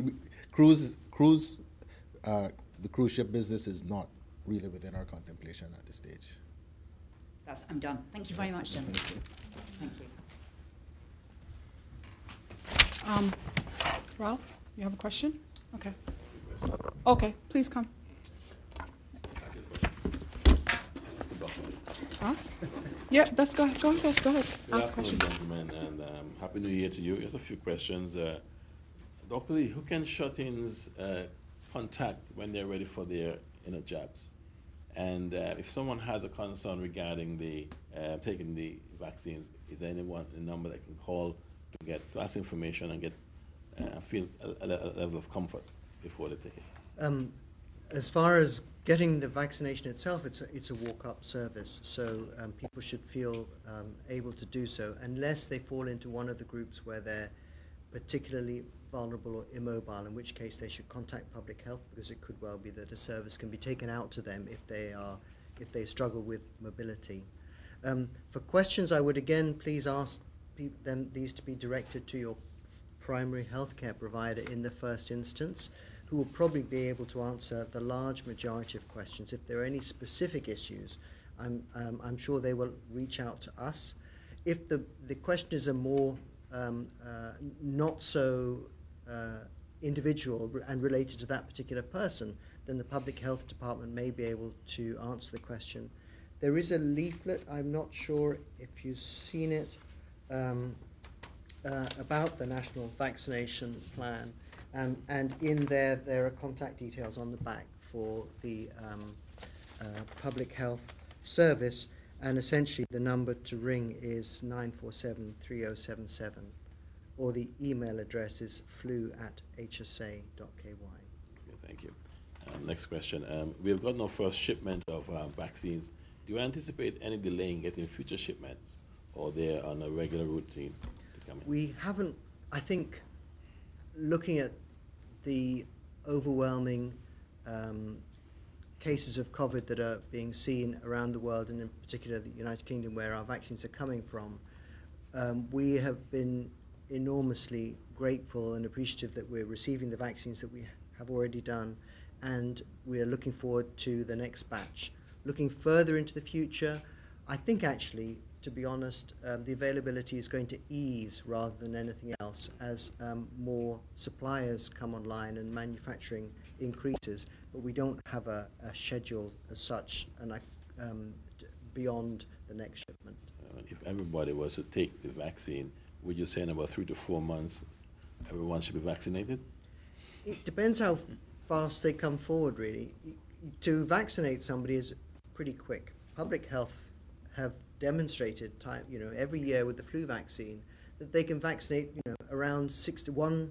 One small team have vaccinated around 60 people an hour, and if you think that they are putting in 3, 4, 5 teams per day for this program, you can soon see that each hour they're going to be doing several hundred, and thousands ramp up very quickly.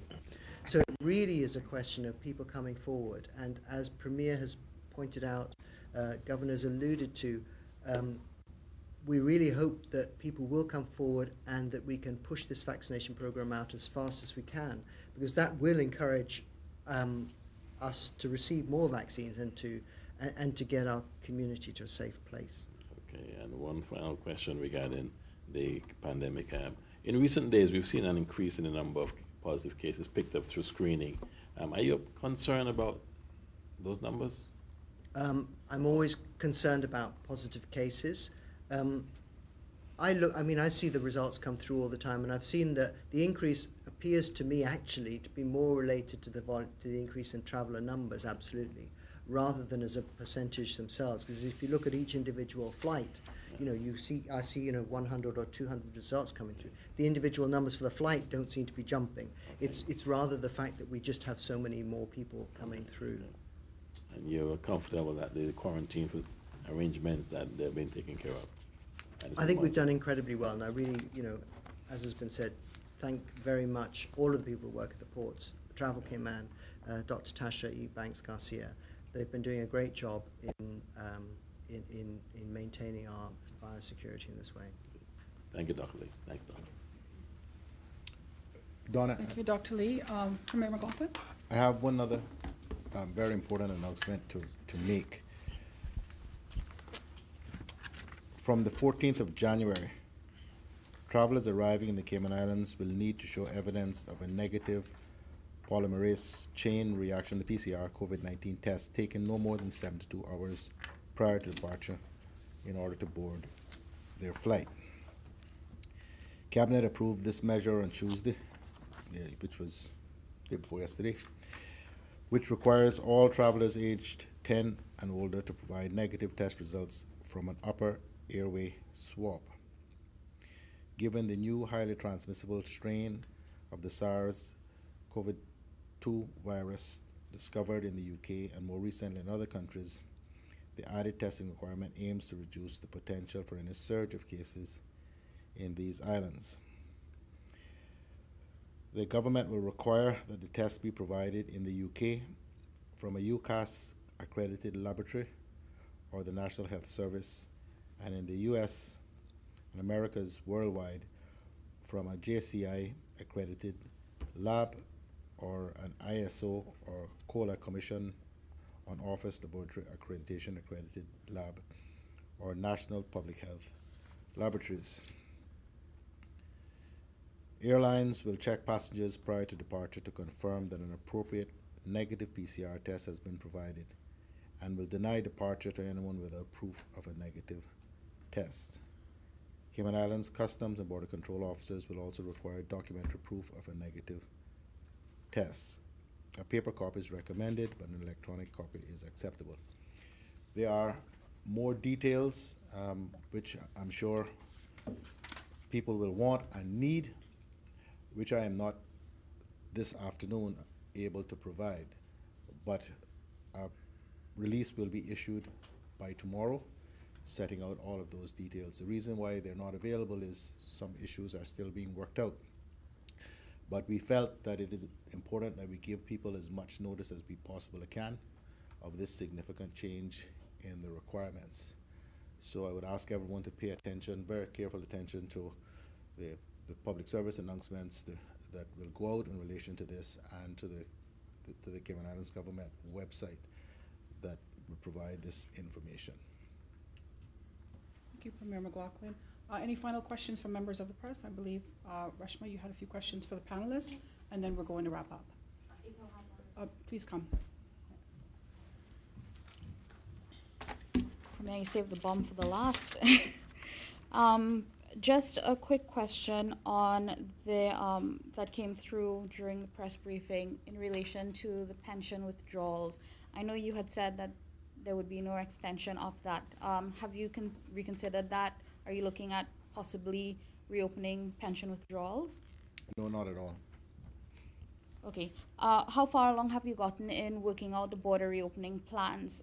We've gotten questions coming in. Do I have to present a certificate for when a certificate of vaccination, that is, for when I'm making my travel plans to come to Cayman? Because people are looking at March, the end of March, to return.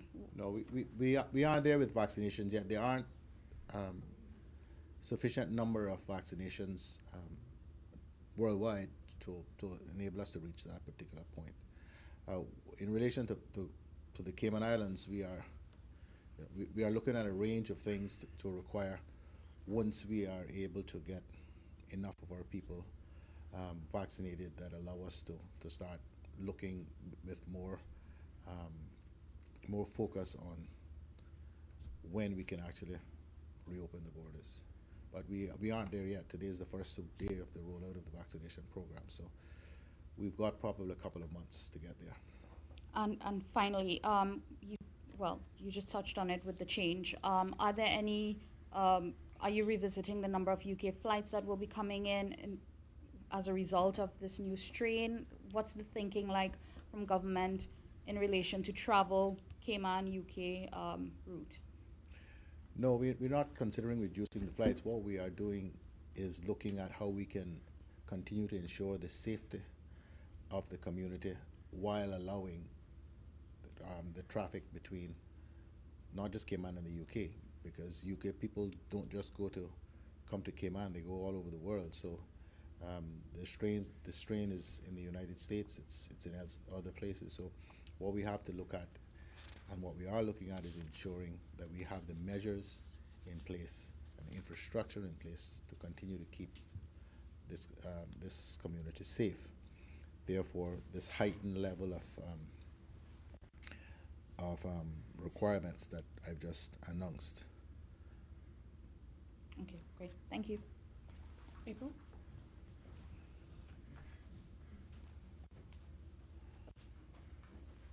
Hi again, everyone. The question came from a Caymanian family who's been overseas. Their children are too young to be vaccinated.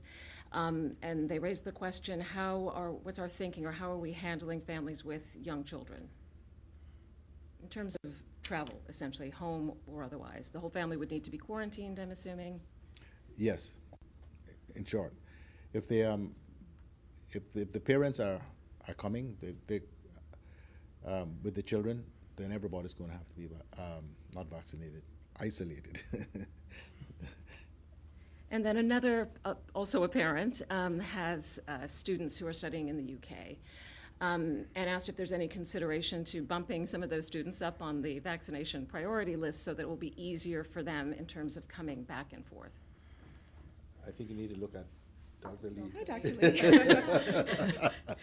He's not saying yes.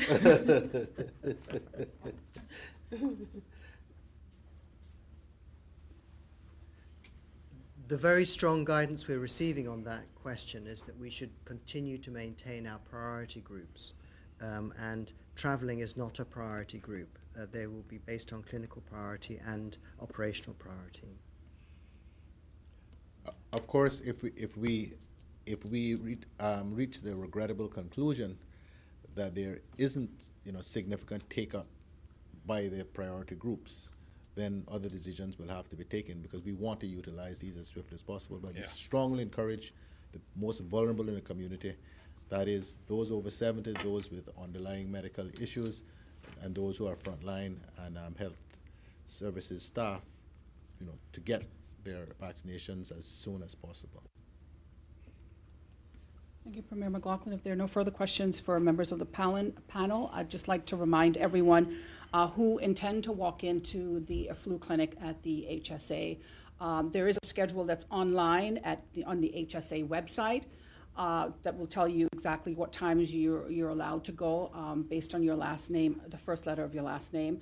Also, there's a form, a consent form that you have to download that's also on the HSA website. It has to be downloaded and signed before when you make your way to the clinic. All right. Donna, one moment. I don't know if you have that information there. There's someone, because I keep checking my phone. I keep getting messages, as you know. What is the website? Do you have the specific website? It's hsa.ky. hsa.ky. That's where the schedule will be. That's to the person who just messaged me. Thank you very much, Premier McLaughlin, and thank you to the public as well as the media for joining us for today's briefing. Of course, to our panelists for all of the information that they brought us here today. A reminder to go online to gov.ky/coronavirus for the latest on the vaccine, the protocols that are in place, as well as any results on a daily basis. Until next time, we wish you a great afternoon. Today's biggest news. Radio Cayman. It's only 2 species that we have here on Iowa. Generations present. Your voice, your choice. It is in the best interest of the people of these islands. Local,